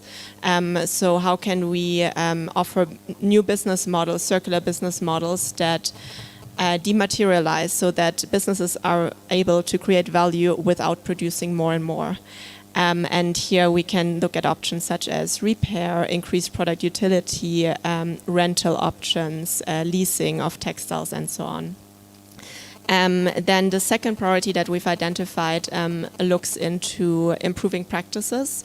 So this is about the production practices at the moment. So it's a lot about, for instance, looking at the energy mix that we use in the wet processing phase, the chemicals that are released, how can we address these issues also when we look at fiber production. But improving practices also looks at the product care phase, the use phase. If we look, for instance, at the climate impacts of the textile industry, we know that the consumption stage is actually the second highest in terms of the footprint because of the way that we wash and we dry our clothes. So this is also something that we shouldn't forget in the transition. And then that also concerns the collection of textiles and ensuring that no textiles go to landfill. And the third priority is about infrastructure, because we know that for a lot of these models to be improved and to take place, we do need to improve infrastructure. We need to make more renewable energy available, for instance. We need better wastewater treatment. But again, it's also about infrastructure for new circular models. So how can we bring systems where people can rent their textiles at scale, where they can repair their textiles at scale, but also where there's take-back systems for those textiles that we are no longer needing. And usually we do not have the infrastructure for that in place yet. So these are the 3 priorities that as UNEP we see going forward, but just to say this is not just UNEP, it's really based on very wide consultations. So we identified that together with all the actors in the value chain. And I wanted to just dive into one of the elements. So I was speaking about the priority of changing consumption patterns and looking into business models. And we are actually implementing a project that is funded by the European Union. The acronym that we use is INTEX, but it stands for Innovative Business Practices and Economic Models in the Textile Value Chain. It's a global project under which we are also creating access to better data and better knowledge about what it means to go circular in the textile value chain at a global level. But we also have components that intervene at country level. And the countries that we work in are Kenya, South Africa, and Tunisia. And it's very timely that the conference is this week because we're actually running a couple of workshops with SMEs that we're working with through the project this week. Our partner in Kenya is Moi University. For those of you who are in the room, they're sitting there, so you can reach out to them because we really want to engage all the relevant stakeholders in that project. It's very collaborative. And in a nutshell, what we're doing is we are working on the one side with SMEs in Kenya to help them to apply the new EC methodology on product environmental footprinting in the apparel and footwear sector. And we are working with the SMEs to apply eco-innovation methodology, which essentially helps them to innovate their business models and to implement more circular business models. And on the other side, we are working with the policymakers and the government in Kenya to see what are the policies that are already in place in Kenya that affect SMEs and that affect the textile sector, and how can we better streamline, connect what different ministries are doing, and then propose recommendations for new policies that can help the sector to really transition towards more circularity. So the project has been running for around a year and we're starting to get first results, and happy to share more with all of you after the session because I don't think I'm running out of time, but thanks. Thank you so much, Bettina, and actually thank you for somehow giving a slight definition of what we see as a circular fashion because there is a very good remark from someone, from Soren, actually, from the online panel, who also made the question about like is there a difference between sustainable and circular fashion. She does think that there is one. I think as circular economy enthusiasts here, we all tend to mix up actually, but you're right, it's not the same. I was last week with the Ellen MacArthur Foundation, and we were raising that concern about like, can we switch sustainability and circular fashion like if nothing? And actually it's one is a bit larger than the other one, but we tend to think like sustainable fashion won't be sustainable if it's not circular, because the impact on our resources, the impact on our waste is so high that we need to take care of that loop. Just to switch, before we switch quickly to what's happening in Kenya after that really inspiring explanation of what's happening around the globe, I'm just going to share an article that Nadia and her team released recently about exactly what she mentioned today, so that if you want more information about the link between the European recent legislations and the impact on Kenya, here is the article that I'm sharing in comments, sorry. So now let's fully focus on Kenya. Brian, from your experience with the Nairobi Fashion Week, what evolutions did you observe from Kenyan designers? Did you perceive that sustainable fashion is an opportunity? Is it a rising concern? Is it something that you're seeing more and more amongst the designer you're working with? Thank you very much. I think one of the areas I would really highlight as an area that we need to focus on as far as sustainable fashion is concerned, and just the uptake of the use of organic material, especially alternative fibers in ethical production, is the use of alternative fabrics. For instance, we have a good number of fibers that I would cluster them as biodegradable and environmental friendly. Here in Kenya, mostly we use silk, but then I was actually just looking at other sustainable fibers that we can actually use. Among them is stinging nestle, and banana fiber, which, by the way, is one of the strongest fibers in the world. And when you look at white in color, it's very smooth, soft, and has a silk feel, and has mechanical properties that are higher than cotton. Those are fibers that can actually be used as a sustainable fiber. We also have fibers like lotus fiber, which comes from lotus flowers, actually, which can actually, which is actually gotten from the fiber, the lotus root, and has actually been used for centuries to produce rare fabrics used in handspun calves. So when I look at sustainable fashion, I think that we can go beyond the spectrum of cotton, which of course has its own share of challenges when it comes to biodegradation. And I feel that there has to be a national conversation on alternative sustainable fibers that we can actually use, which I'm glad that our industry has actually taken a very broad approach in trying to advocate for sustainable and eco-friendly sustainable fabrics such as silk and the many others. So the impact and the effect on the industry, I think players are very conscious, and we want to take a very proactive approach and see how we can actually embrace research methods to grow and scale these measures. And I think the burden should not just lie with consumers. Businesses must take responsibility for their actions, and governments need to provide incentives to allow companies to research alternative methods to create valuable products from their waste. I think tackling those global and complex issues require more than a shift in an individual shopping habit. It also requires the system change to try and provide a circular fiber industry, which we are all advocating and looking forward to.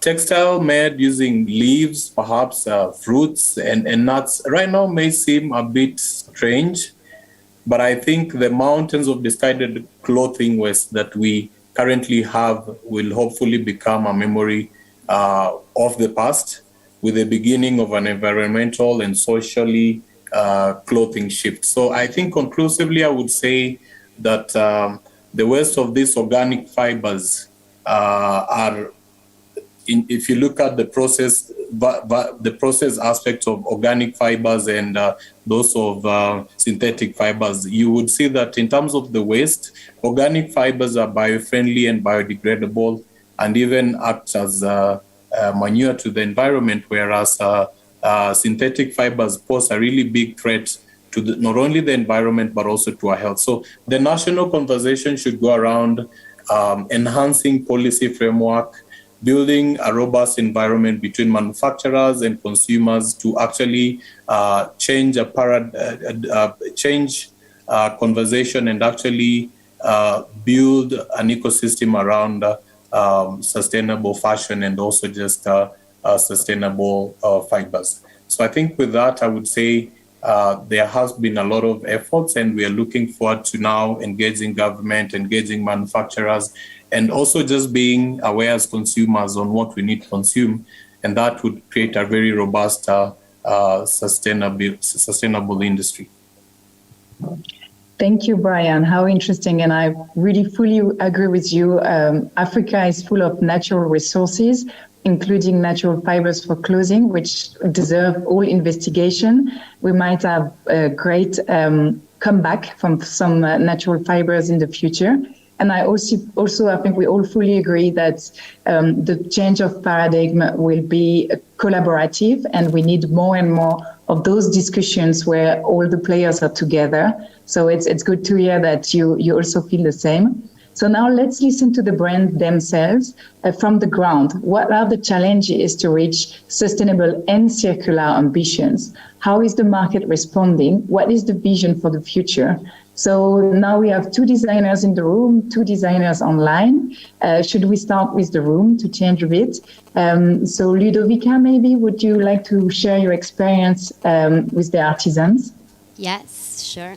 Is the microphone working? Yeah, okay. Hi everyone, my name is Ludovica, and I'm here representing Artisan Fashion. We are not a brand, we are a manufacturer, and what we do is that we coordinate production with marginalized communities in East Africa, and we connect them with international brands. And what we've been seeing recently is that what we do is gaining traction. So we receive requests from brands that we haven't worked before, because they're trying to shift their supply chain from Southeast Asia to Africa, and that is because they see Africa as more sustainable, not only from a social perspective, because not only us, but many of the manufacturing companies in this region work with communities, and so there is definitely a social component, but also from an environmental side of things, which is what we've been working on more recently. Over 98% of our supply is local, and for local, regional, so within East Africa, we consolidate deliveries to try to reduce our environmental footprint.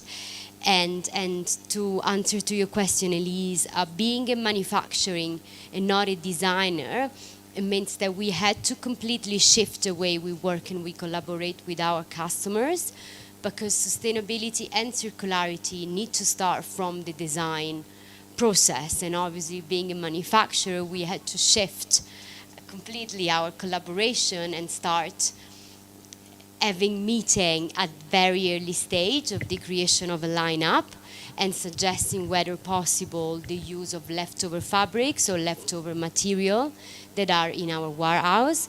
In some cases, we do suggest to use upcycled denim, whether the style can can sort of like support that. All our hardware, the hardware that we use for our accessories, is casted by artisans, upcycling scrap materials. So that is fully circular. And the other project we've been working on recently is the one of educating community for them to use traditional skills such as weaving, but with new materials that are circular, which are t-shirt offcuts or plastic. And there are obviously some challenges, and the challenges are mostly from a bureaucratic perspective. So when you work with big brands and you have things like setting up the codes and material composition, and obviously when you go into circular using mitumba, you may not know from the beginning really what this would mean, but we've seen that customers are really open for discussion. Customers, even if there are challenges, they are more than willing to work with us and collaborate with us. And the last change we've been seeing is that before we would only talk with the product development team. Well, now on top of the design team, we usually have a chat with their sustainability department as well, which is something that was unheard of until a few years ago. So definitely a change is happening. The road is still long, but we are going in the right direction. You're definitely going in the right direction. It actually sounds exciting. We feel like being in one of your meetings with those international brands where you're guiding them on design, because you're right. Circularity and circular fashion start with design. Should we move now to the online again and listen to Louise? Are you here, Louise?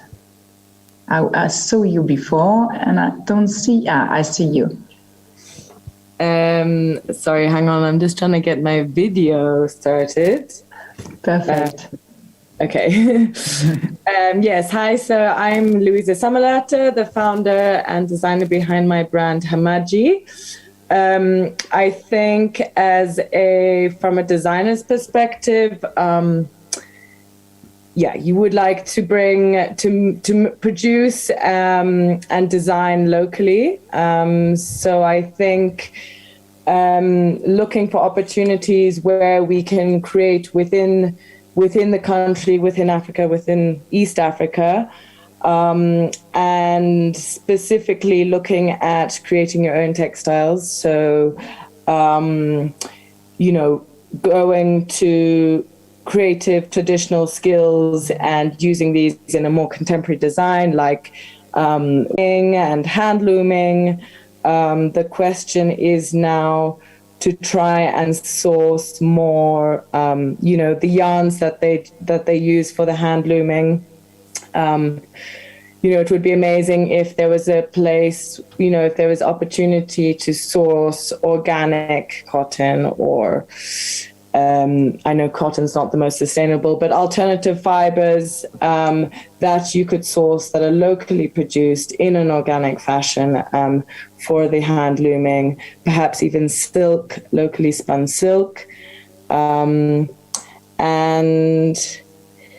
think it's also just a matter of education and awareness, and educating people within Kenya to try and find alternatives to the international Eastern textile industry market, and also recycling and upcycling again with mitumba.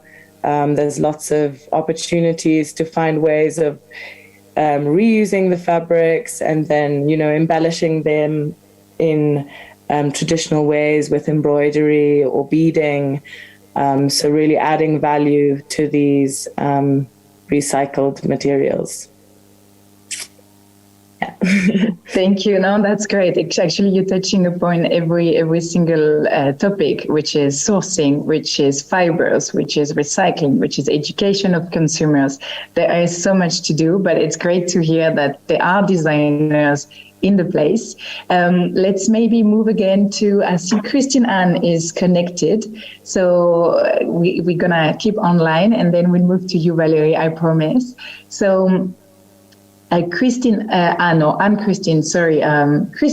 think, has designer as Kiko Romeo, what are the obstacles? What are the opportunity of you having brought like so much sustainability into your brand and into the construction of what you try to achieve with your clothing? Thank you, and sorry about me getting lost. I think I'm going to pick up where Louise was because we've worked in sustainability right from the beginning. So I set it up in '96, before that was even a word. And working, along fair trade principles and trying to use a lot of handcrafting and what I could source locally. So our brand has been just about all of the fabrics have been locally sourced. Some are industrial waste, some are now the hand wovens. And I wanted to pick up on what Louise said because the whole thing of Fashion Revolution that I'm also a part of, Fashion Revolution Kenya, commissioned a report on alternative fibres and situating them in the Kenyan textile industry. Now, the full report is yet to be released. I'm lucky that I saw it, but the abridged one is there. And there's huge possibilities here for using alternative fibres.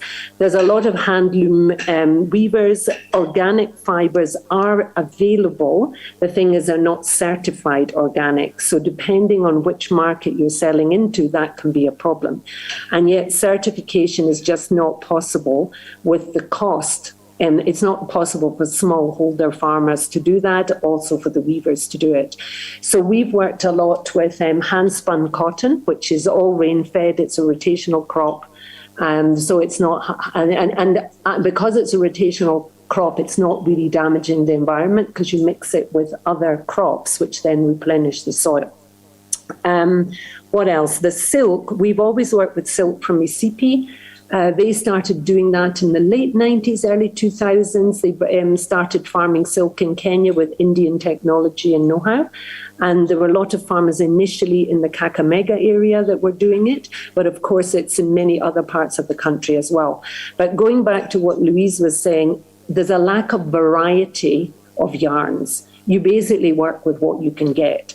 And we like to do a lot of knitting and crochet because sometimes, you can't get the woven fabric. And yet getting a yarn, a mercerized yarn that keeps the texture and the look and luster, they're not making it in the region. And so where do you now start importing it from? So I don't know which is the cheapest place to start because obviously there's not enough investment in cottage industries. Most of the cotton yarn is coming from Uganda, from fine spinners.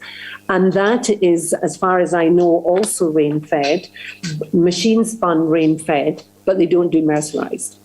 And then the silk, like right now we want to get silk. We can't get it till January next year.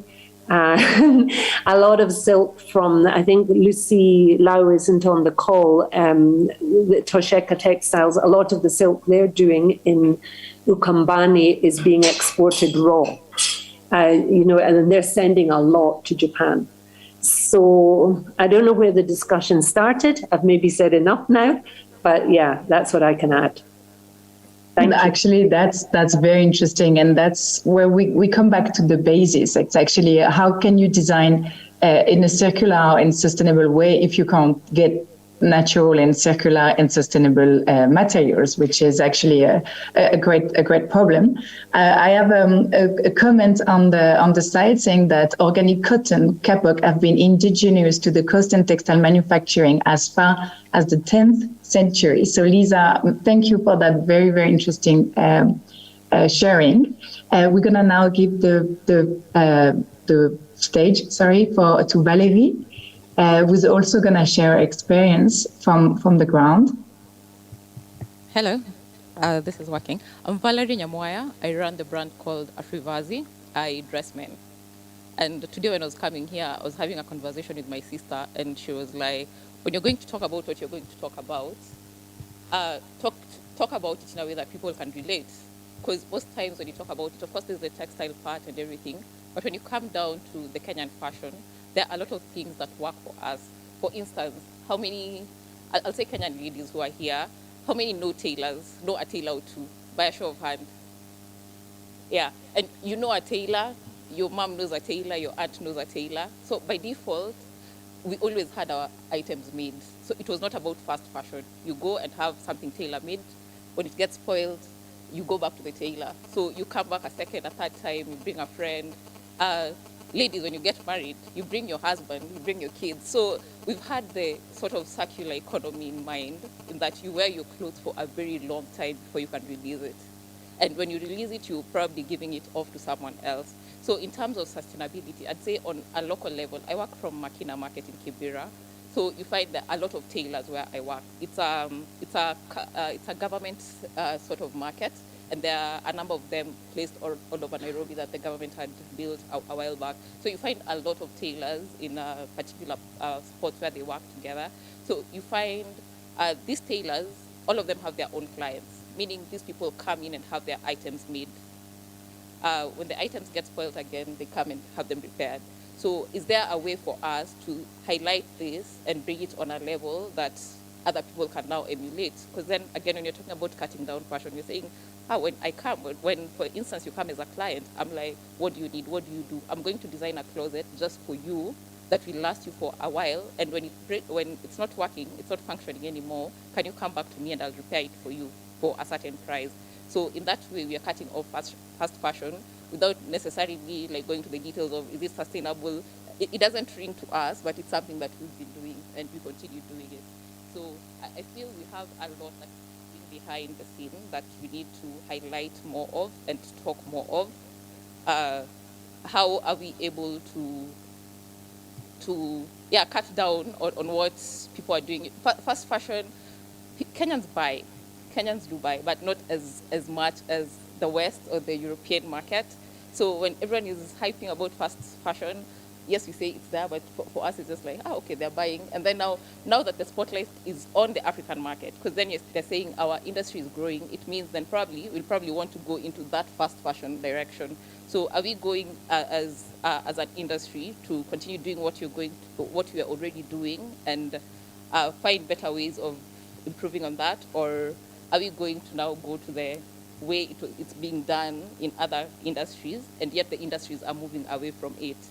So we have things that are working for us as an industry in terms of what I was saying.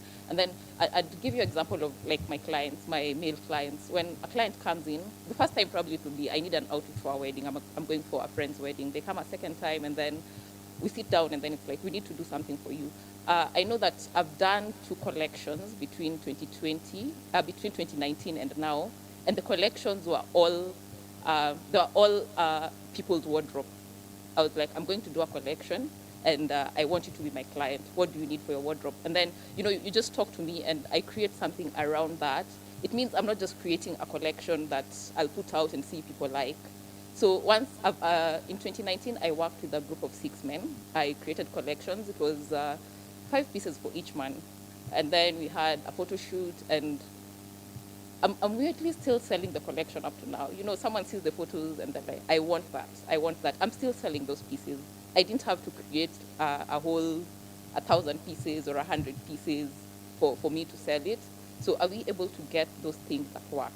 Of course, it takes away also the financial burden from me, because you're going to pay me to create that for you, and I'm going to use it to talk about the collection. But yes, of course, it's also taking us away from the mass production and doing things that are not sustainable for the environment.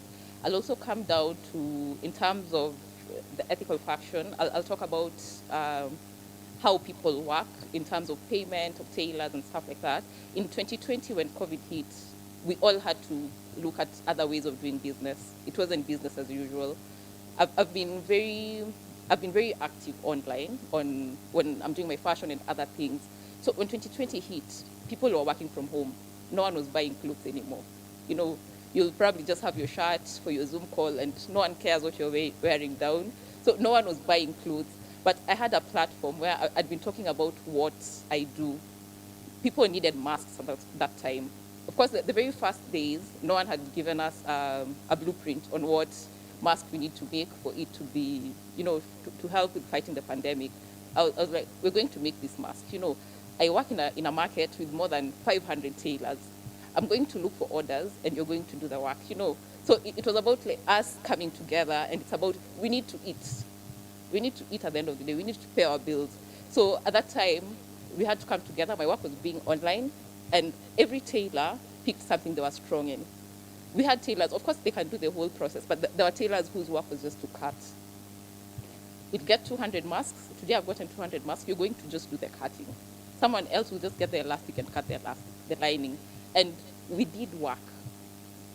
Because I remember at some point when the tailors would come to me and they're like, we don't have work today. You know, even when when work was starting to come back, everyone was asking, can we get more work that you can do together? Because then again, it meant that we were working. And when we said COVID hit us, but we worked. And we were like, COVID actually pushed us. At the same time, my company worked more and our revenues increased more in 2020 when the pandemic hit. Because it was like, how are we going to work? And it was about me getting an income. It was about the tailors I worked with getting an income. And it was collective at that point. So are we able to get systems that are able to, we are able to collaborate to make everyone benefit from fashion? Because it's a very huge market. It's a very huge market. And are we able to get systems in which we can work together to be able to maximize on what's available for us? Thank you so much, Valerie. And actually, you're really, really right. I think circular and sustainable fashion will only get through collaboration, new business models, as you said, it's making clothes that last longer. It's also a challenge for the sustainability of small companies. So how do you get more income from repair, resale? And it's definitely a new avenue for the fashion industry as we know it. And we looking forward actually to see all those new initiatives emerge. And we were already amazed today to see all those initiatives moving around in the world, in Europe, led by the government, the non-government organization, by private industries. It's really great. I really want to thank every single speaker to have been so sharp and concise. It was a difficult exercise because we had so much to tell. I think we could speak for hours about environmental damages, about like proper definition on circular fashion, and actually it's very right. I take a note there. I think on initiatives, local initiatives and local obstacles and opportunities, but we'll have to stop here. So I'll give the final word to Karin to wrap up the session and let us think about what will look fashion in 5 years, in a 5 years time. Thank you. Thanks so much for managing us all remotely and having such an interesting conversation. I can't wait actually to follow up with this. As you said, it's the first time in the conference that we included fashion and textile. It's really big time we do that, and we could talk about it forever. Maybe break up the whole value chain in pieces, then stitch it back sustainably together. And it's definitely true that looking at textile and fashion and fast fashion and the economic side and the environmental and social side, it's very different what's happening in the West or in Europe, even in Asia, compared to what's happening in Africa. So I think let's start off close on a sort of a high note. I do think Africa and East Africa, this region, and Southern Africa, have massive opportunities to actually become leaders and really change the narrative. You see that shift already. We've been perceived as a much more sustainable, circular and ethical producer. And if we can really use that and make sure that we along the value chain not lose our impact and power, because I think that's what we are doing currently. We're breaking it up, we're selling our raw material, then we buy or we get textiles back, we make garment that we sell again, then we buy our own garment back from a different corner. So it's very disconnected and disjointed. So Africa for Africa would be one of the things that could really help, like really Africa for Africa. There's a massive market in Africa. But also in different terminologies, not only Africa for Africa in local production for the continent, but also make local standards and Africa's standards count. And I think we see development in the AFTA agreement about free free rights of persons and goods, etc. But those are agreements and institutes that can really push to make standards and policies that work for Africa and make sure that we can then, because it is happening. We have ethically produced cotton, we have organic cotton. It might not all be certified according to Western standards, but it is there. So, and we do see a lot of initiatives coming up on that. So, yeah, let's cut it up and then stitch it back together in a different way. I'm really excited about that. Thank you very much for joining us. And I can promise you, together with Elise, because I know her quite well in this, what she knows in this space. So this is just the beginning, I think, of the journey to bring players together and really tackle issues step by step.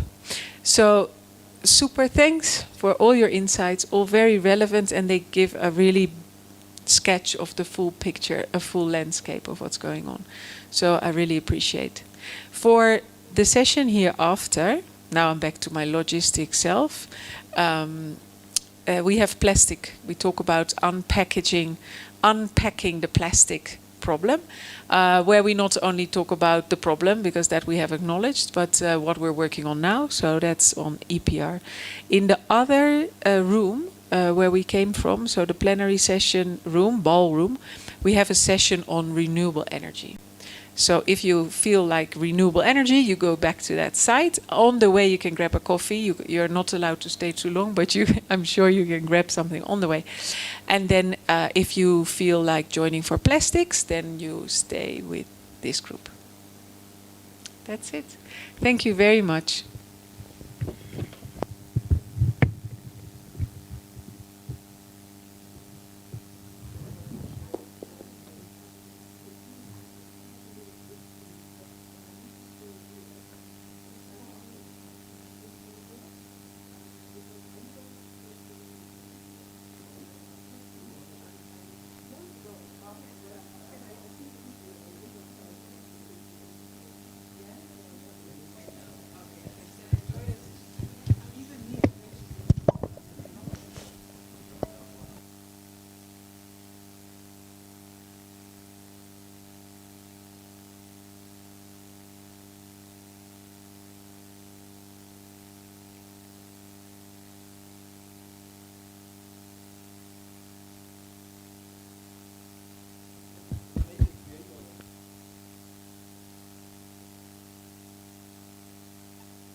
Thijs, can you hear me?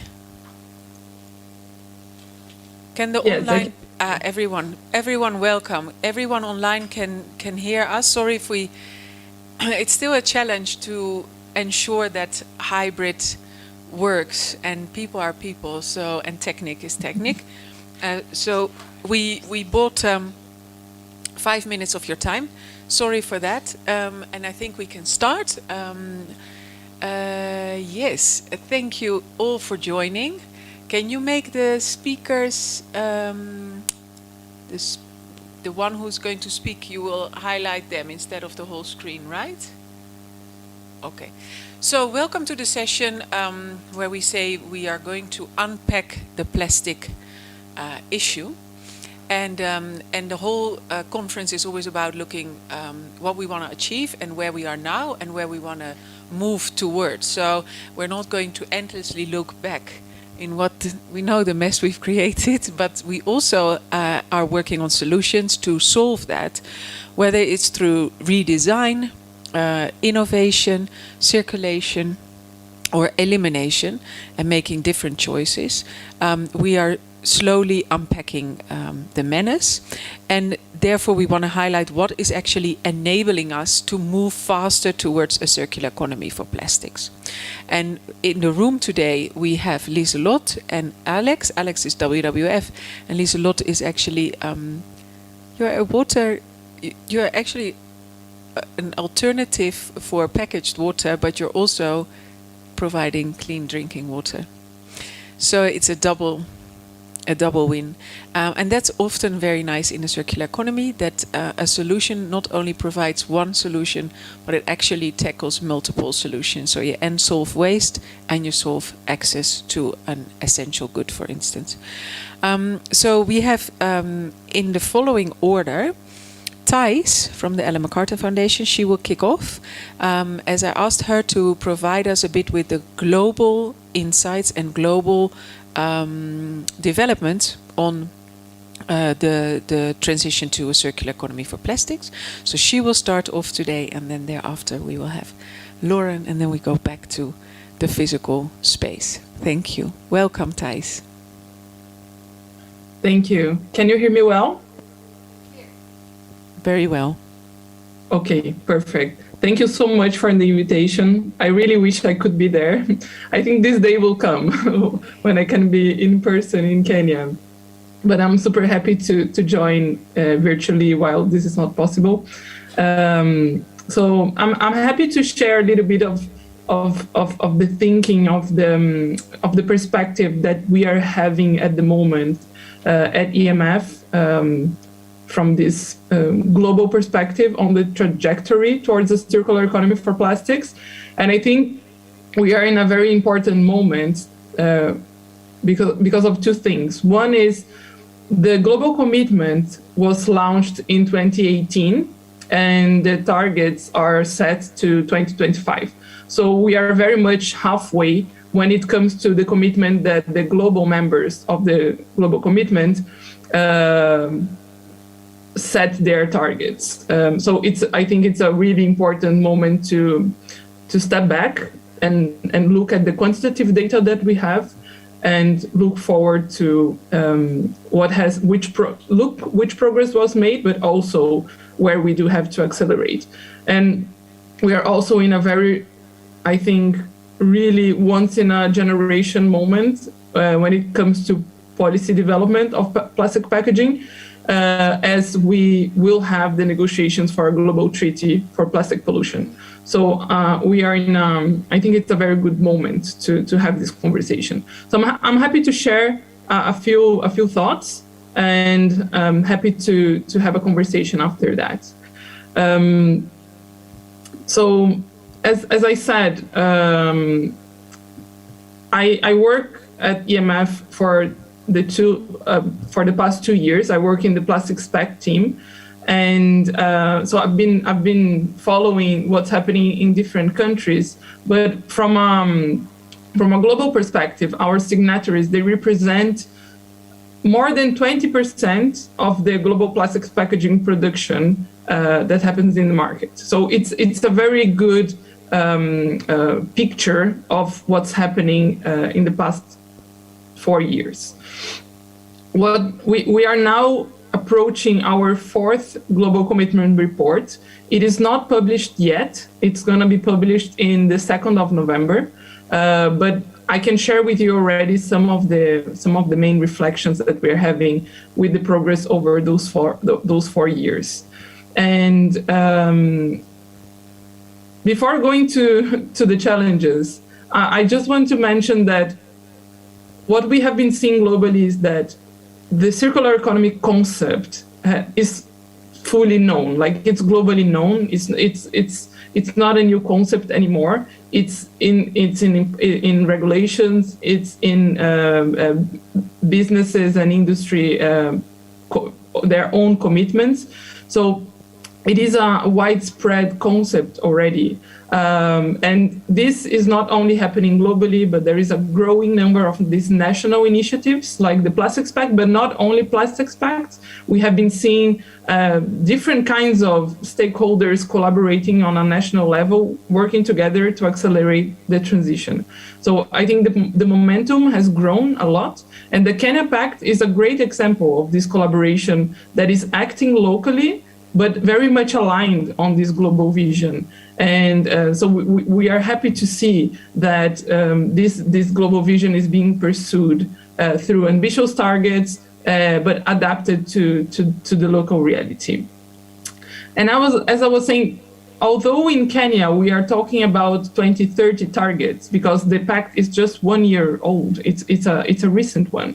From a global perspective, 2025 is a very important milestone, not only because of the GC, but many other pacts were launched in 2018, 2019.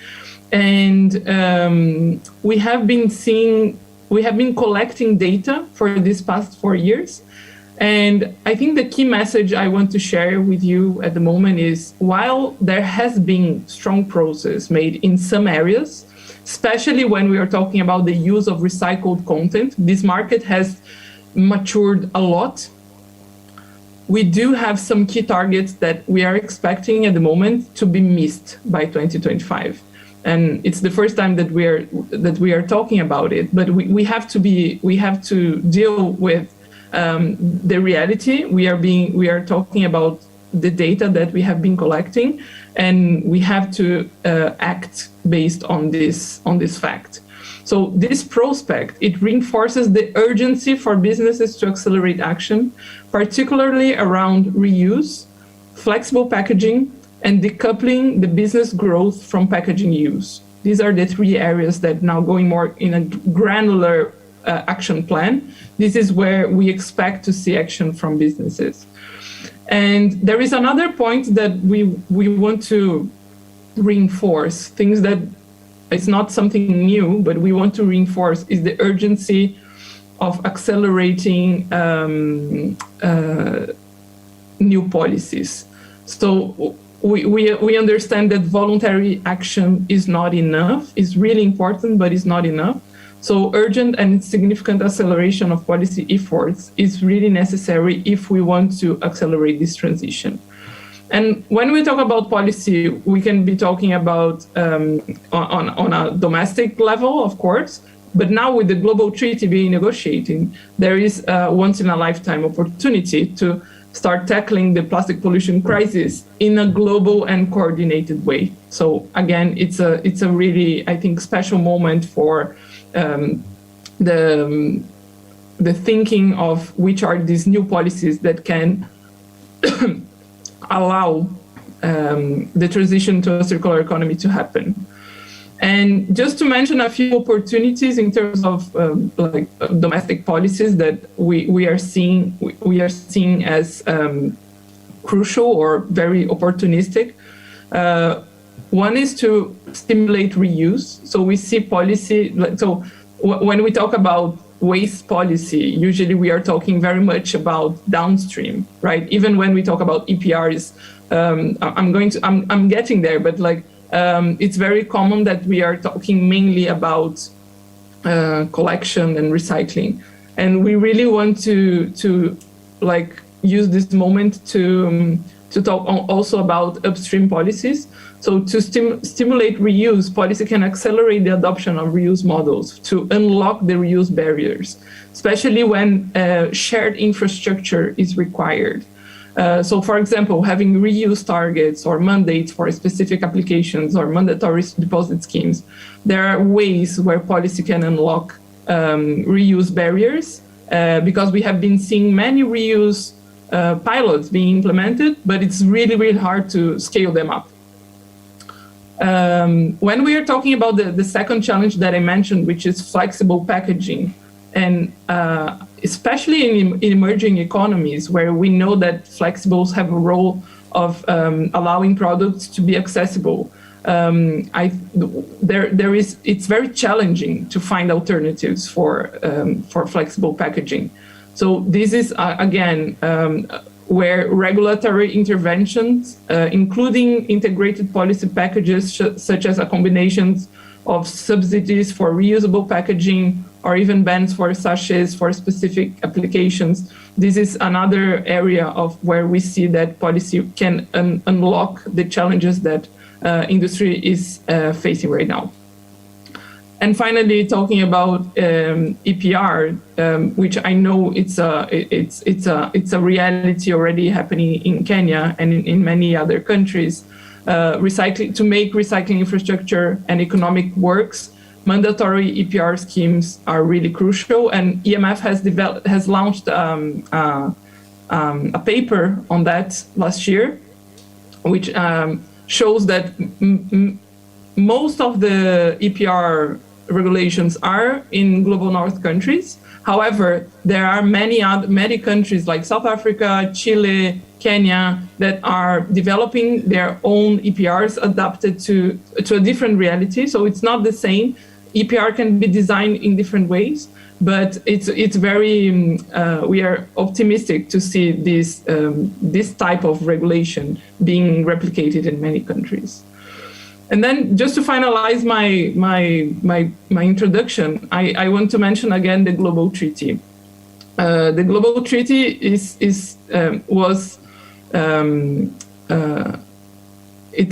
the resolution was approved in February 2022, and the negotiations are going to be kicked off in November this year in Uruguay.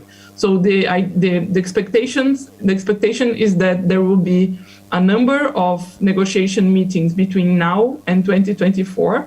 The ambition of this committee is to finalize and have the treaty for adopted by the end of 2024.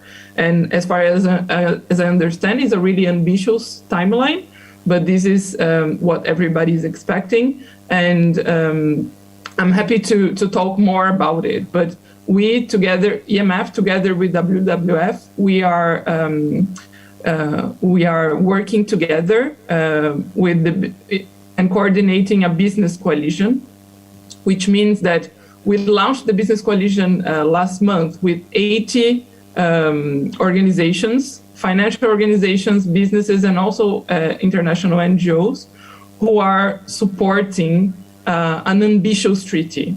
So this is the moment that we have to make sure that the treaty is going to be ambitious enough, so it's not going to be only downstream, for example. So the circular economy principles will be reflected in the text. So I think this is the kind of the vision that the business coalition role is to unite these voices in the negotiation process. So I'm happy to go through this a little bit more. But this is what we are.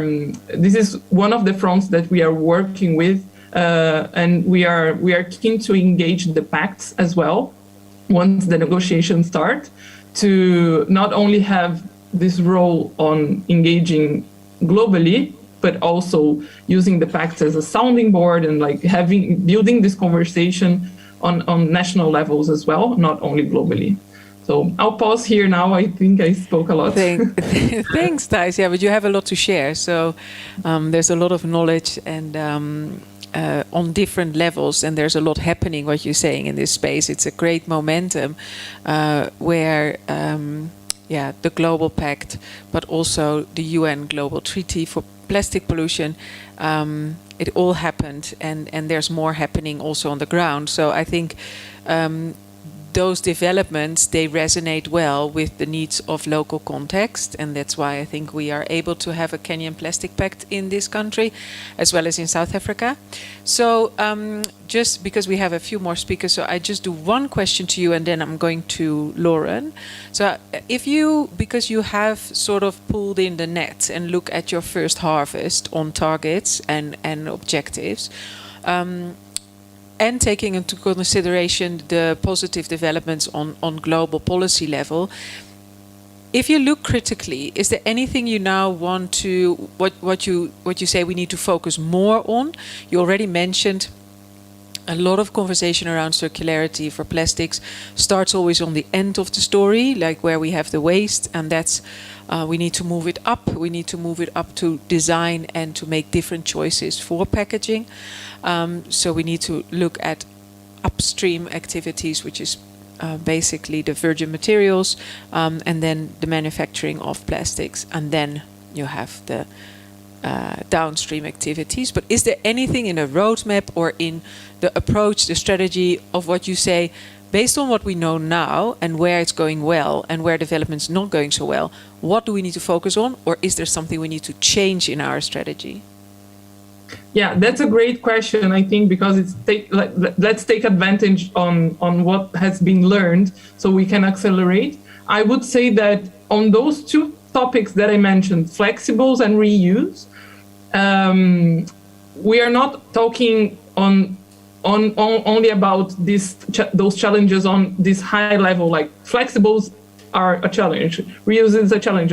Okay, everybody knows this, but what exactly? So when it comes to reuse, we have, I think, experience enough at the moment to know where, like, to be more granular on the challenge. And we understand, based on all the experiments, all the pilots, and all the feedback that we have been having from so many members of pacts and global commitment, that the challenge is, or the opportunity would be on sharing infrastructure, because individual action is going to be very, very hard to become scalable, because it's really building a new system, building new delivery system. So if the industry do not work together, if there is no shared platforms, like for example in the UK, they mapped the opportunities of shared infrastructure, and they understood that for some specific categories,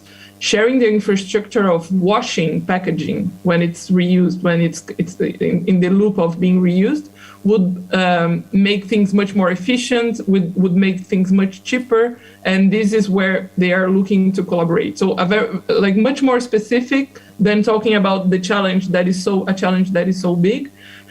So I think that the Plastics Pacts, they are a wonderful platform for this kind of opportunity, because we are talking about collaboration and sharing infrastructure. So I would say this is one. And the second, on flexibles, I think that it's really like nobody has the answer. So I want to say that what we have evolved is really starting, like, even to use the language. It's like we're not talking about plastics packaging as a whole anymore. We're starting to separate more like rigid plastic, flexible packaging, because they are so different in terms of the opportunities of building infrastructure, making sure like the recyclability is a reality for rigid plastics. Even if the infrastructure is still not there, there is we know it's possible. But when it comes to flexibles, when it comes to sachets and films, I think the challenge is to be bolder. I would say that we need to be bolder on our strategy towards flexibles and start thinking about elimination and start talking more about substitution and not counting that this is going to be recycled, because it's really, we don't have precedence of this in any part of the world. Thanks. I think that's very enlightening, your insights. Thank you very much. So sharing infrastructure and also have a focus on plastics. And the sharing infrastructure is what we've discussed during the day. Every time you can have amazing solutions, but if you operate them in an isolated system or you place them back in a linear system, they will not take off as you would think they would take off. So you have to really connect all the dots. So I think that's very interesting to look at, and also maybe even cross-sectoral sometimes, especially in countries like this. And that can then be linked back to policies, because we have in Kenya, for instance, we looked at take-back schemes, but if you can transport your goods, but you can't transport waste because you are a brand owner, not a waste transporter, that's already a missed opportunity in, for instance, a distribution or an infrastructure that you could actually use. So taking your materials back after post-consumer needs new, you need new licenses for it. So it's not always so easy to smoothen that, and I think there's a big opportunity there. So thanks for that. And flexibles as well. I think it's good to highlight it, because we count our achievements, and we have to say that if we look at recyclable or the recycling numbers, we have to be honest that that's mostly on items that already have value, so PET plastics or other packaging materials that do have a value in the market, and we're actually not considering the flexibles as they don't have. So thank you for that. You were great in bringing it from high level down to the ground and back up again. So I'm going to swap to Lauren de Kok, WWF South Africa, to share her view, her vision on how can we speed up and move forward from a more regional approach, as we see that what Thijs, for instance, highlighted, in Kenya we do not have upstream activities actually. We import all our virgin materials. And in South Africa, they don't. We have all the activities, and actually a big part of the economy in plastics is in the upstream activities.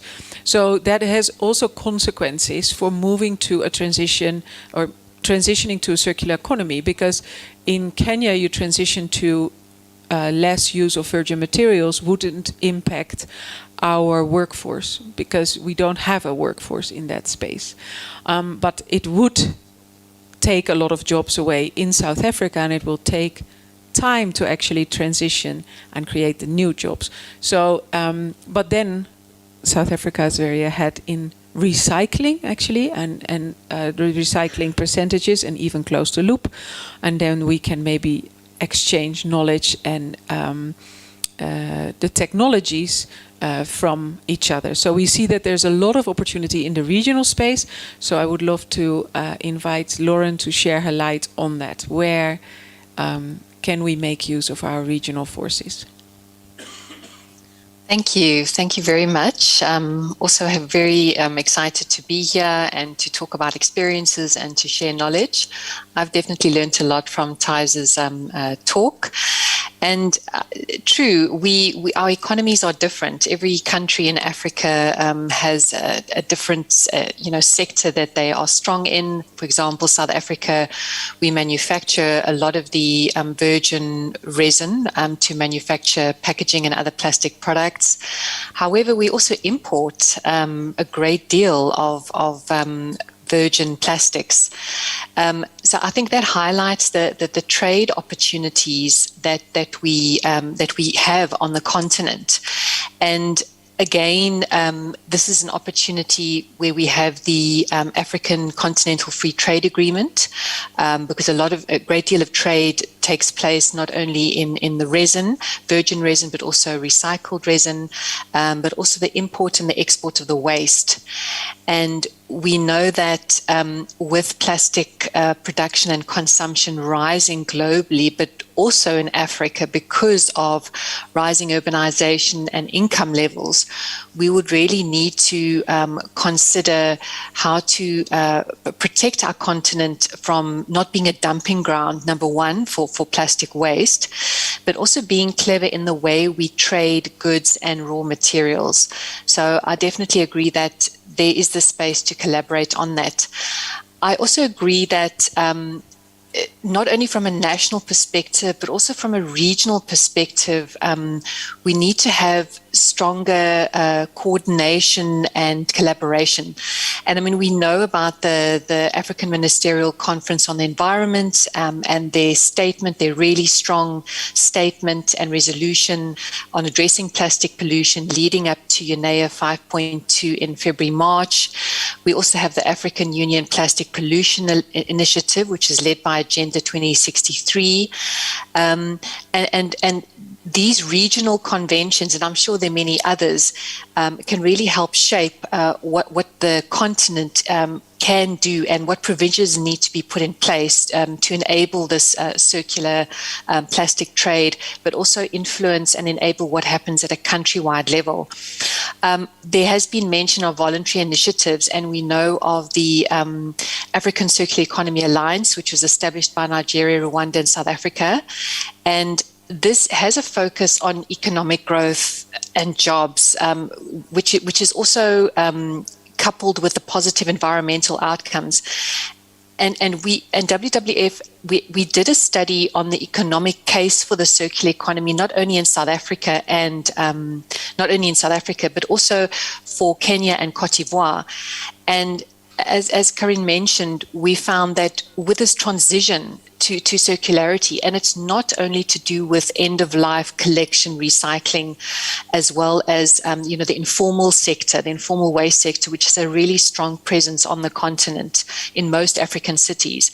It also looks at how the upstream changes. And yes, even in a country like South Africa that has a well-established virgin resin, plastic resin production, you might see a drop in jobs there, which are mostly highly skilled, but then you'll see an increase in job opportunities and opportunities for small and medium micro enterprises for services. And those services include reuse, providing alternatives to flexible or small sachets where products come in, for example.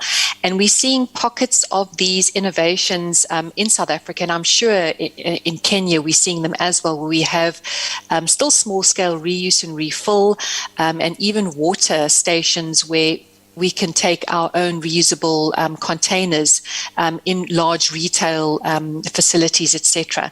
So it is there is knowledge of that, but again, we really need to scale it up. And I agree with Thijs, we need more ambitious regulation to enable this upstream innovation.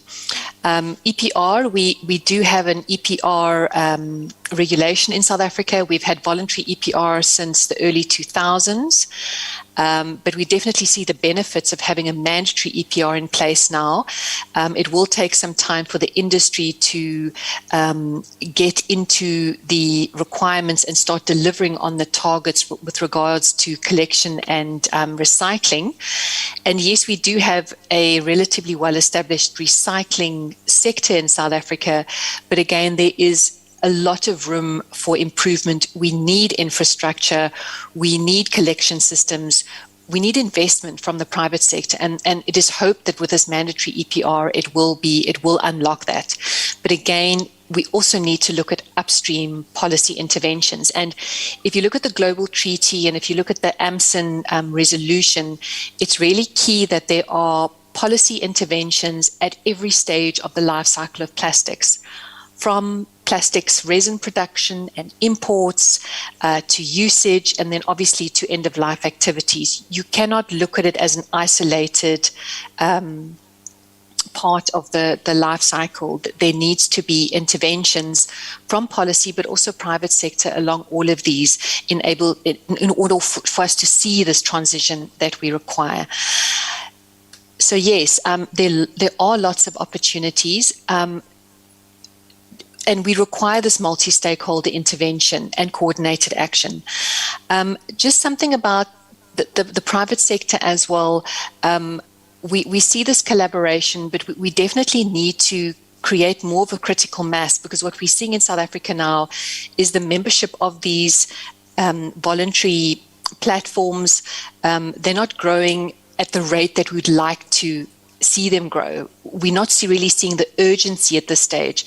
And sometimes businesses hold back, saying, if there's no policy in place, then why should we start moving? So I think the urgency should really be communicated as soon as possible. And again, public partnerships with private, we should all work together to enable this transition, not only nationally, but also as a region. And I think it's very important that African governments participate in negotiations in this new global treaty, because we need to offer perspectives and priorities from the African context. We are different to many other developed countries, the global north. We have different needs. There is talk about contributions, financial contributions in order to support and capacitate this transition. So I think it's important for African governments to really emphasize that in the negotiations. And also from a regional perspective, we know that we need a common vision at a national scale, but also very important to develop a regional strategy which is aligned with global actions and also considers, again, the regional, sub-regional and national contexts. Thank you. Thank you very much. Thanks for highlighting. I think there was you've raised a lot of important points, and it's proven. It's what you say. The voluntary initiatives are great. They kick off the conversation. They are the first front runners to create space for a real change. But when you want to keep going, you actually do need to support of the policies, because if it's not in place, as what you say, it will also actually delay investments. We've seen it also in Kenya, that if you don't know what the government's going to do, you don't know if you're going to actually have a competitor that has massive advantages because they're not sustainable or they're not redesigning their goods, and you're you're investing in that. But if later on policy will change or you don't trust what's going to happen, you see that people have a very delayed response in terms of jumping on the same boat. So the front runners are there and they have raised their hands and made space for this discussion to happen. But what we see now as well is that there is, on regional level, we need to understand and assess the country's context and see how we can leverage from each other's strong points and weaknesses and bring them together. And that needs to be supported to get the right investments, to build the trust and to create a new system. So thank you very much for highlighting the regional spotlight that we urgently need also to bring efforts together. Then if we bring it to the ground, then we have actually your colleague. I know exactly who to invite with all this knowledge, WWF, EMF. Alex is here with us and he is working on the ground in Mombasa in Kenya. So kindly share with us your light on the local context. Thank you very much, Karine. So I'm Alex. I work for WWF here in Kenya and currently leading our circular economy work. And my reflections on the local context around unpacking the challenge of plastic packaging, I would start by saying that Kenya is on the verge of enacting one of the most ambitious extended producer responsibility regulation. I know it is touted as the panacea to most of our problems, but not just yet. And just reflecting on the entire process that got us here, I would say the conception of the whole idea around sustainable waste management, and of course plastic is the poster child of waste management because it's very problematic, both to the environment, to the climate, and all the others, not forgetting all the others. But plastic is the most visible. And just to state that the conception of the whole debate around trying to transition and to make plastic packaging to no longer be a problem is the simple reason that every one of us, as you drove here or as you made your way here, you were confronted by one way or the other the challenge that is plastic pollution. It doesn't look good in some settlements, in some places. In places you go, it's not actually a good picture. So it is really a problem that is right in our faces. And so the consistent push towards ensuring that plastic remains in the economy and not in the environment is one that led to the Extended Producer Responsibility as well as the Sustainable Waste Management Act that anchors it. And I would say from the private sector, from the civil society, and even the government is standing right there.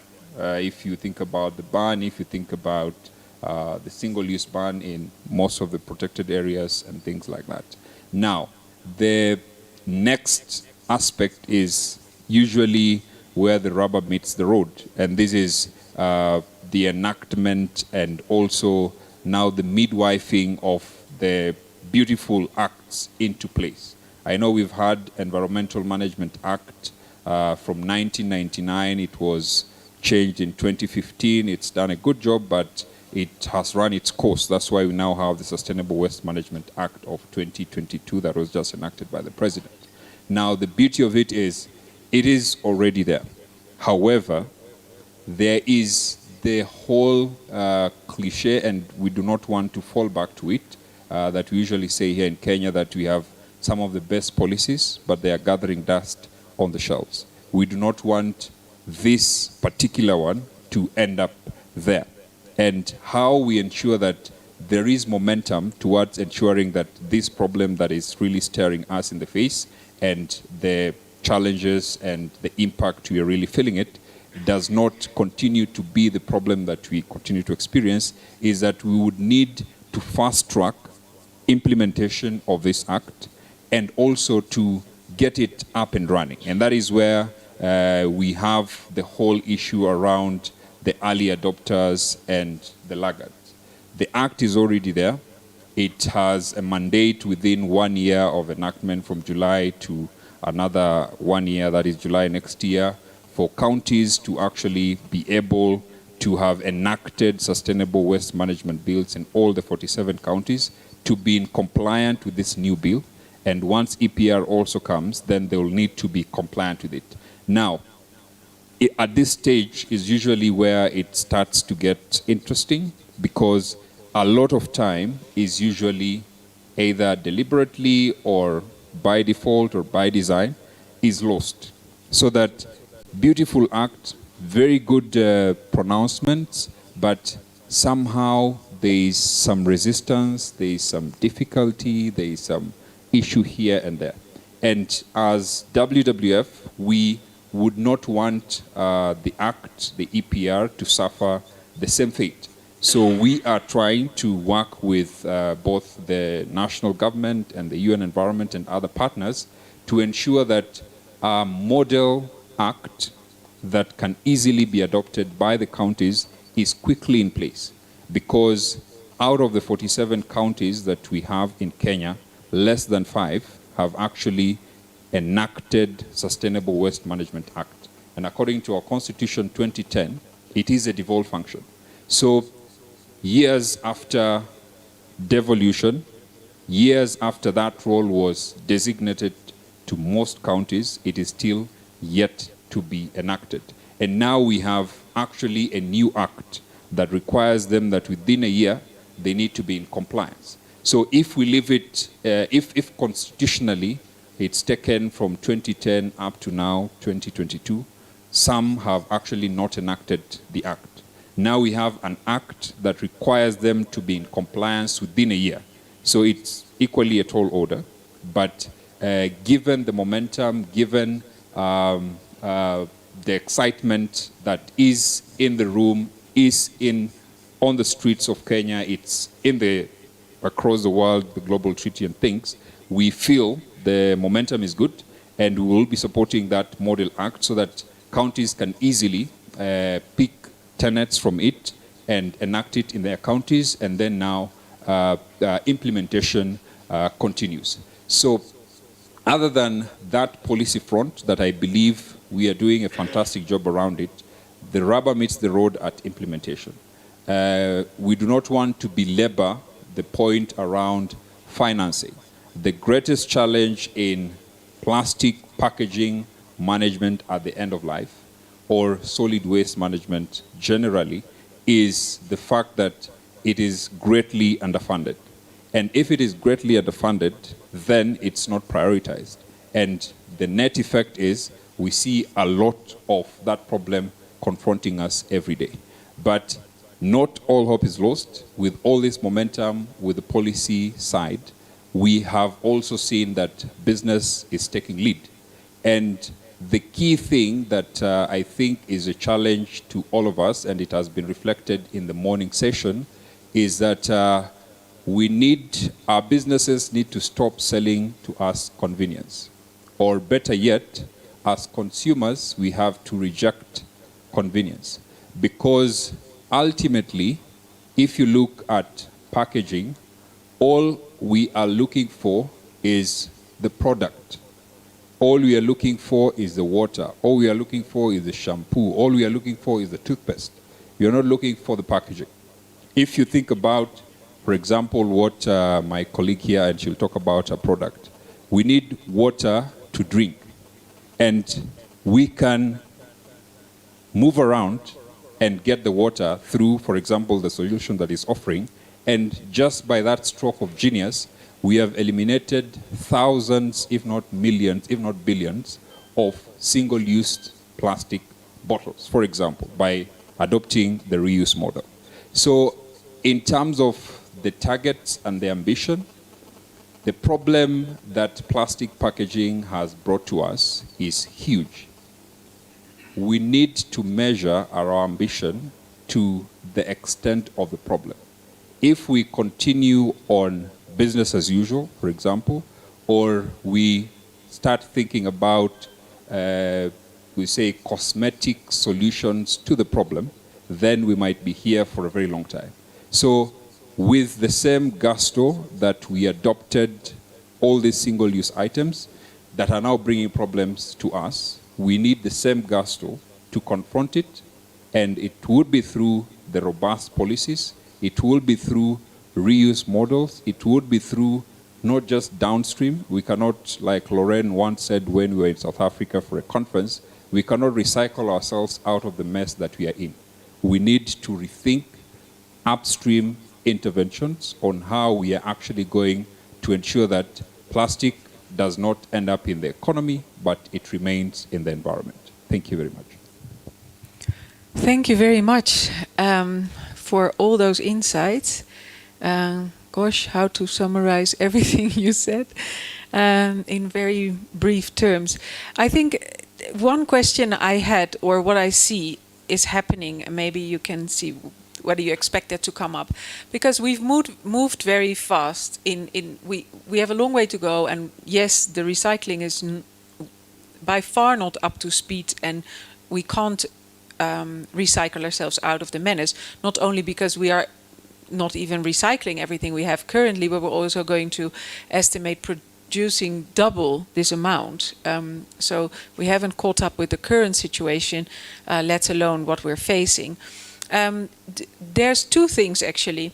One is you say there's more awareness and there's more than policies. We've had policies for a long time, but if people were not held accountable together, and there was no willingness actually, or no need yet by a group that was front running this journey, they were not implemented. Would you think that by increased awareness from citizens, civil society, but also willing private sector now, a private sector that wants to act and wants to change, would you think, for instance, the devolution to national plans, to the counties, maybe citizens will ask or hold the county governments more accountable than they did maybe 10 years ago? Would you think there will be a push from citizens themselves? Walking the breadth of the city of Mombasa, where I interact with the waste managers, with the communities and governments there, everybody acknowledges that we have a problem of waste management, of managing plastic. That is no doubt. But in acknowledging that problem, in seeing it, the consciousness to be able to rise to the occasion and confront it, that is the fire that is missing. Because for a community, for example, in the affluent parts of the city of Mombasa, talk of Nyali and all the others, if you drive around, walk around there, there is, of course, littering, all those who will do it. And it's not as menacing as if you now move to places like Judah and the informal settlement. You would see that water is clogged right in front of somebody's door, and it's because of plastic and things like that. Same case in Nairobi, you drive around Karen and the affluent places. So, and really the issue is for the masses who have this problem right in front of them in the informal settlement, it's probably because, one, they do not know how best to do it. And I know there are a lot of local initiatives to try and promote sustainable waste management and things like that. In the affluent areas, there is, of course, paid up waste collection. In the informal, probably you do not have that paid up waste collection. So it's really a matter of keeping the environment clean is a public good. And it is one that needs to be treated as such. It's the same as trying to guarantee clean air in the city of Nairobi by making sure that over 20-year-old trucks are not on the roads or something like that. And NEMA, for example, the National Environment Management Authority, does that very well. And it would arrest you, and even I think Kenya is one of the stringest imports of manufacturing of vehicles, not more than a number of years. So to cut it to the chase is, I think the greatest tragedy that we face as we try to seek for this solution is we have not gotten to the point where we are all collectively angry enough, or rather fired up enough, to demand for that which our Constitution guarantees us. Okay, so the anger should be the spark of the fire. It's the anger, and it's the need and the desire to live in a clean and safe environment. If out of the 1.4 million people in Mombasa, for example, half of them or 3/4 of them would not wake up one day and say, I think we've had enough of this littering and a lot of this thing, what should we do? Where is the knowledge? The knowledge is in segregate your waste at source. How many people here segregate their waste at source? How many people here actually do not litter? How many people out of the 1.5 million people in Mombasa do not do X, Y, Z? Then if you look at out of 1.5 million, somebody you talk to them about segregation at source, he has no idea. If you ask them, why are you littering? It's like, I mean, I've grown up littering. Or in my school, back in the day, we used to be punished by picking litter. So essentially what we grew up thinking and knowing is actually cleaning up after your mess is a punishment. So really, it's very discordant to try and convince such a huge populace that you are not supposed to litter. You are supposed to dispose of your waste correctly. Now, if that consciousness does not get to at least 3/4 of the 1.5 million, then it would be it will take a lot of, just like when COVID came, we were reminded 1,000,001 times, everywhere you go, put on your mask, and people had. So it needs that kind of awareness to get us to actually know that you're not supposed to litter, you put here, you're not supposed to. Businesses are not supposed to produce things that cannot be recycled. Government is not supposed to embezzle funds meant for. And then now that blueprint is constantly in front of us, and then now we transition. So we say sometimes behavioral change has 3 components. You need to understand, so it comes with education. Then there needs to be an incentive. So if you are at school and you're being taught to sort your waste, you're being incentivized or you get credits for it. And then there's a third component, that it needs to make you feel better, so that you have contributed. It makes you feel a good person. So thanks for that. I think it's crucial, but it also highlights that sometimes letting go of convenience, for instance, is quite a hard battle if you don't standardize or force some of the policies upon people. As we've seen, like when we were changing, if we look at redesigning plastic so it can be better recycled, we like transparent PET. Like, for instance, water bottles are very good plastics to bring back into plastic water bottles.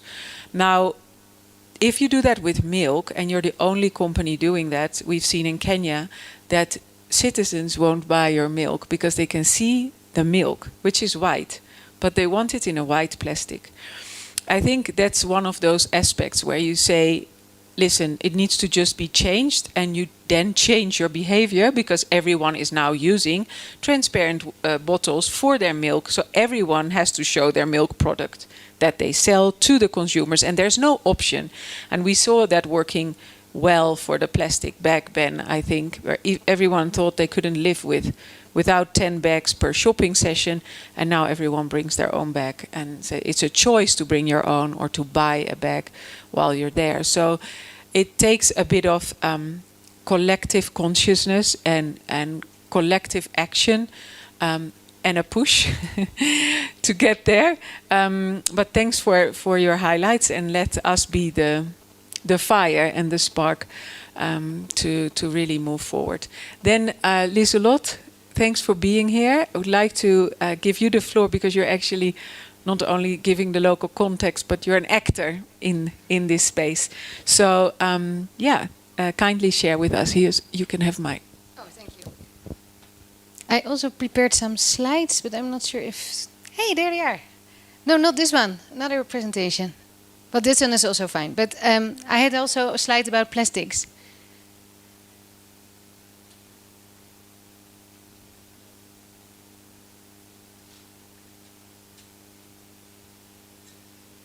Have you got it, or shall I? No, what's the first slide? Well, we can go to this one. I'll just talk about the plastic. So, hello everyone. My name is Lieselot. You can call me Lisa. Okay, thanks. I'm the co-founder and director of Nazafa Water Filters. And our mission is to empower households to purify their own water without the need for boiling or using electricity. The slide I had prepared here was actually a big tap and a piece of art made by Von Wong. He had this big piece of art at the UN compound last year in Nairobi, where he put a big tap on a very big statue, and out of that tap were all running plastic bottles. And that was actually my opening slide, but no, yeah, something got mixed up. But that's what I wanted to start, because if people do not have safe drinking water from the tap, what we end up with is an ocean of plastic water bottles. And I've been doing some research online, and I saw that in Kenya, there are around 20,000 tons of PET waste produced per year. And I think that's really, really a lot. And if we are not going to provide households with alternatives to get safe drinking water, it will be very difficult to curb this amount and further reduce that, because I think it really has to start at the source. At the same time, I found this company also to improve people's health. There's another health crisis, another crisis going on in Kenya. That's the health crisis. We have the plastic crisis, but also the health crisis. And because of lack of safe drinking water, annually 33,000 people die of diarrhea, which actually equals 1.4 crashed Boeing 747s per week. Yeah, so that's why I found Nazafa, because we wanted to stop this silent death. And as a result, also by empowering households to purify their own water. we contribute to the reduction in plastic waste. We are the only product on the Kenyan market that is certified by the WHO for bacteria removal. You can see our product over there. So it can purify well, tap and rainwater and make it safe to drink. You have 16 liters of purified water. We sell our product at 6,000 shilling, but this month we run a campaign. It's sold as 5,500 shilling. Our products are available on Jumia and on Gigi. And we use a replacement filter inside that can purify up to 7,000 liters, which means it lasts from 2 to 3 years, depending on the water source. So what have we achieved so far? I started the company back in 2009 in Indonesia. So to date, we have impacted over 600,000 people with access to safe drinking water in their house. We also, as we replace the need for boiling water on wood and LPG, we also generate carbon credits because we reduce emission of CO2. And actually, by that carbon credits, we can sell those on the market. And with that, those carbon credits, we are able to set up distribution systems to last mile communities. And through that carbon credit accreditation process, we also get certified not only for SDG 6, but also for SDG 1, SDG 3, SDG 5, which is gender equality, SDG 8, SDG 13, and SDG 15. To date, our products in Kenya are available mostly on Jumia. We work with microfinance institutes like Yehudi Kilimo, Equity, and Eklof. We are operational in Indonesia, Kenya, and Ethiopia. And since last month, we are also manufacturing products in the Ukraine, as the people in the Ukraine, especially in the war zones, do not have access to water, as the Russians bumped all the water purification systems. We have a huge manufacturing plant in Indonesia, and we plan to start manufacturing here in Kenya as well. Yeah, but therefore we need to further grow the company a bit, and I'm actively fundraising. So if you know anybody that has some deep pockets, send them to me, please. Oh, to you. Yeah, well, then you send them to me, right? In Indonesia, we also actively work with schools. So in Indonesia, the schools do not provide drinking water to the students. So they buy little bottles or little plastic bags with super sweet teas. And through that program, we have impacted 35,000 children with safe drinking water in their classroom. Yeah. And then to date, where is this then? Coming in, no. Sorry, so this was the wrong slide. So what I wanted to say is that since we started last year with our water filters, we have impacted 12,600 people here in Kenya. And as our water is much more affordable compared to buying bottled water and also compared to boiling water on LPG or charcoal, together, those households already saved $70,000. We have reduced 1,500 tons in CO2 emission reductions and also contributed to 177 working years for women, because it's mostly women that have to boil their water or take care of the health of their families through the water. And by using our water filter, they can save a lot of time. And last but not least, together, the households that are using Nazafa have purified 25,000 liters of water, which is equal to 50,000 bottles of 500 milliliter. So you can more or less say that by Nazafa and the impact we have generated so far, we are contributing to a reduction of 10,000 water bottles per month. That's it about Nazafa. I'm happy to answer any questions. And oh yeah, I also want to say today is actually a historical day because we are onboarding a very strategic partner. And in order to work with them, they require that we pay our membership fee to Kepro. So today, actually, I paid our membership fee to Kepro. And in any other country where I've been operating, nobody's asking that I contribute to like responsible producer organization thing. So and you know, coming from Indonesia, I see the glass here in Kenya for me is really half full, because I see your vigority and your activism and your passion, and like, you know, you land here in Nairobi and, you know, you're told that you cannot use plastic bags, and I have to pay to Capro to ensure that, you know, we are taking really charge of all the plastic that we put into towards our end users. And like in Indonesia, nothing happens like that. So yeah, I really admire already what you together have achieved so far, and I wish you more success. I think you have already very good momentum here. So I'm really impressed with all the environmental consciousness here and the Thank you very much. Thank you.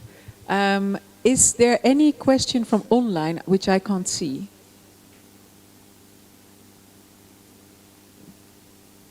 Maybe you need to click her? Or? No, can you show the online? Is there anyone online in the chat? No? Can you yeah? In the meantime, is there any question from the room? This is the last session, so at least gives me the opportunity to not chase you out, but to ask you whether you have any questions. Is there any question from the room? Everyone is like filled with information and need to soak and digest. Any question in the... Dennis is here, coming to the rescue. Question? Yeah, mine is just out of curiosity. I like what Alex was talking about in terms of behavior and attitude around waste, and particularly plastic waste, because it's the one that stands out a lot. I'm just curious to know whether there are any efforts, either through WWF or any other organization, that are going on perhaps in Mombasa or Nairobi, and any other of these major cities, to support behavioral change, because I know we have a lot of efforts that are supporting eradication of, let's say, plastic waste or reduction of waste and better waste management in general. But the example you gave, for example, in school you are punished to clean, that is an attitude and it's a behavior that starts, so it creates a certain perspective, and it was very correct, and it happens a lot, not just in Kenya, but in most African countries contextually. I'm wondering whether there are any efforts that are then directed towards ways of changing perspectives around waste management, and as compared to just treating the thing by like eradicating waste and telling people to sort and to change the mindset in the first place. Thank you. You want to answer? Oh, there's another.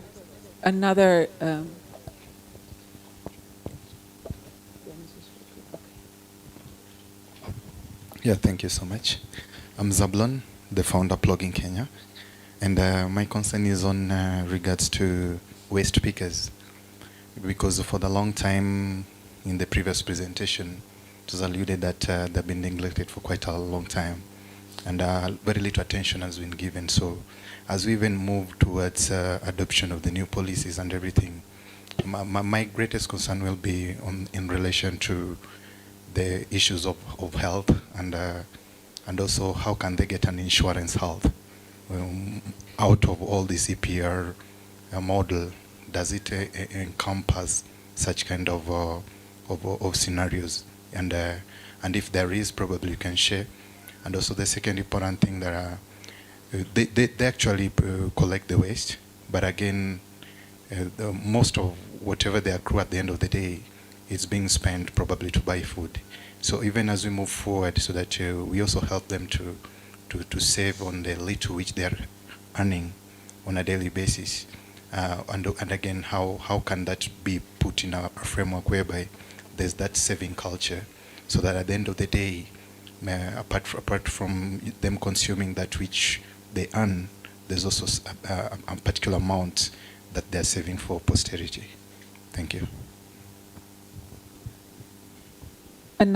Let's take all the questions and then we try to answer them.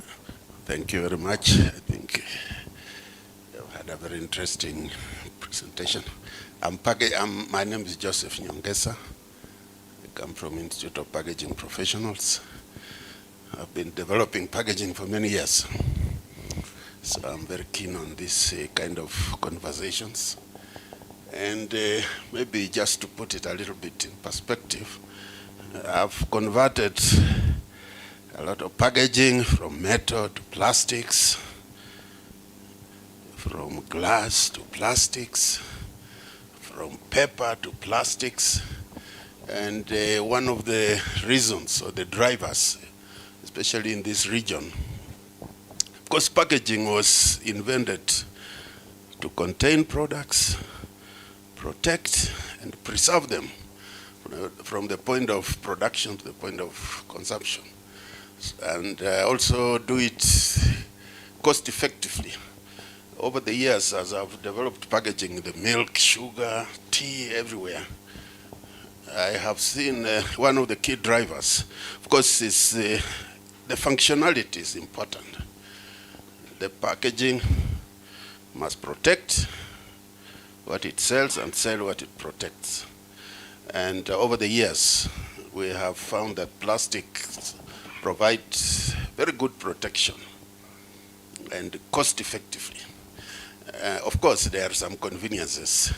I remember when I converted metal packaging for food, for fats in this country of Blue Band. I was the project manager converting that. And one of the reasons that was advanced was convenience. I recognized my friend there that we must reject convenience. It's quite a challenge, but as far as we as the packaging community, basically we can make any package, but the consumer has to accept it. It must be functional, and it must do the marketing bit and all that. So what I'm saying is, yes, we are following this conversation. And even packaging, of course, we have had the talks. We can still make plastic still remain in the economy and still be able to be circular or be able to rotate. For example, you are talking of flexibles. From our technology perspective, there are some flexibles which are monostructures. For example, they can only be polythene, and that is easy. And there's a lot of developments. We are doing a lot of developments to convert from the more difficult flexibles, which are composites or laminates. If you take like Omo, you'll find it has several layers. But if we use to one level, it will just be as good as any other polythene. So as we continue this conversation, I think we as packaging technologists, of course, we find this very useful. And it's challenging us to understand that there is a problem that packaging is having in the systems and in the environment. And we shall increasingly develop packaging which will be able to be functional, because packaging was created by consumer demands, and so it can also be solved. I liked one of the comments that yes, these problems were created and that they can also be solved. Of course, we look forward to the day when we shall have like natural packaging. You see, like the banana or the orange. God has packaged it very well. So you eat it, and it goes. And yeah. So we are Sorry. No, I'm going to.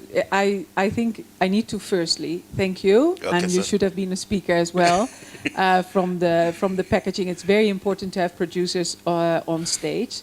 The second thing I would like to ask you is please join our conversation tomorrow as we have the Kenyan Plastic Pact Summit. And what you've just done is sort of summarized in 5 minutes the complication of when do we need to eliminate unnecessary and problematic types of plastic, which is quite technical, but there's different types of plastics, on which we innovate. So we maybe have a more limited range of plastics we use. And on where we then, and that will enable us to circulate. And those are actually designing choices. So first we need to have criteria in place. The Plastic Pact works on that very structurally. So I'm really hoping you have time. You have an empty calendar tomorrow.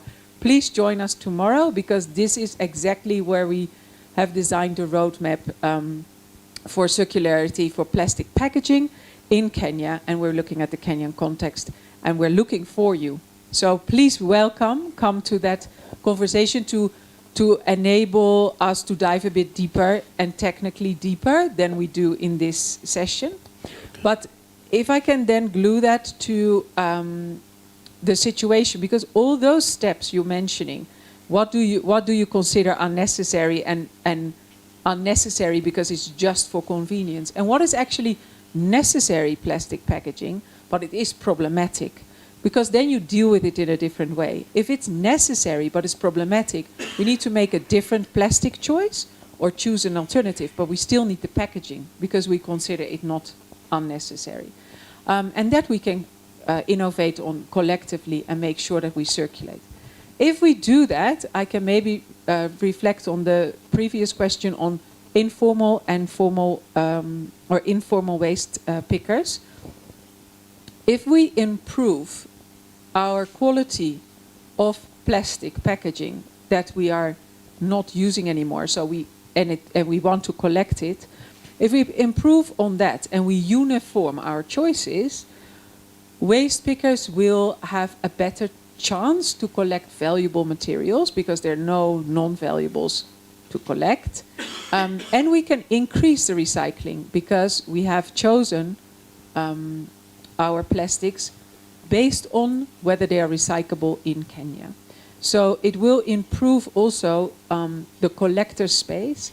And if we do so, and we look at, for instance, in EPR, it will also push the informal sector to be more formalized and to give them the rights to collect and to also ensure a better working conditions. Because if we can, for instance, sort our waste, even if it's just dry and wet, it will improve the healthy work environment of waste pickers tremendously.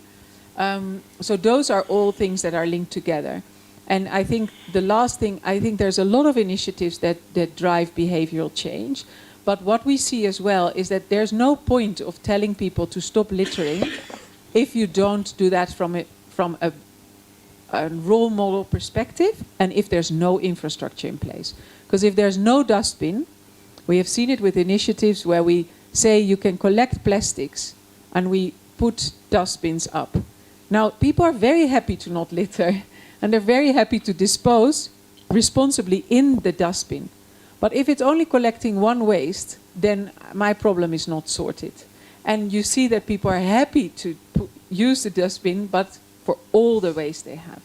So I think they're all very linked together, and we need to communicate and raise awareness among citizens while we're putting policies and infrastructure in place so that we can communicate to citizens why we do things and how you be well informed in what kind of choices you make and being pushed for behavioral change in a good way. So I think I was going to sort of wrap this up because we have a sort of vote of thanks on the other side plenary. Is there any last comments from my online speakers, from Lieselot, from Alex, to end on a... Yes, a question from online. Yeah. What does Kenya do to hold plastic producers accountable and ensure production of plastics is reduced? Yeah, so we have two things in place now, or almost. The Sustainable Waste Management Act, and hopefully the EPR will come, and the EPR would be a very big push to hold producers and users accountable. Because in Kenya, we're not only, it's also if you use the plastic packaging, it's not only a producer, it's also the importer of goods that are packed in plastic packaging. So we have a broader definition of who's responsible as a producer. So it's actually the producer and the user. Because the packaging of a water bottle, for instance Coca-Cola, and you will see that a lot in the media, the producer of that plastic is not being held accountable, but Coca-Cola in this case is. Because they use that packaging to package their product.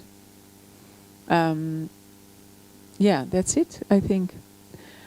Let's go for the last 5 minutes to the other side, and then we can have tea, coffee, lemonade, maybe drinks even, to close this wonderful day. Thank you very much. Thank you for the online participation. Thanks for the great highlights from Thijs and Lauren, for the questions from the audience, and I hope to keep this conversation going, so to be continued.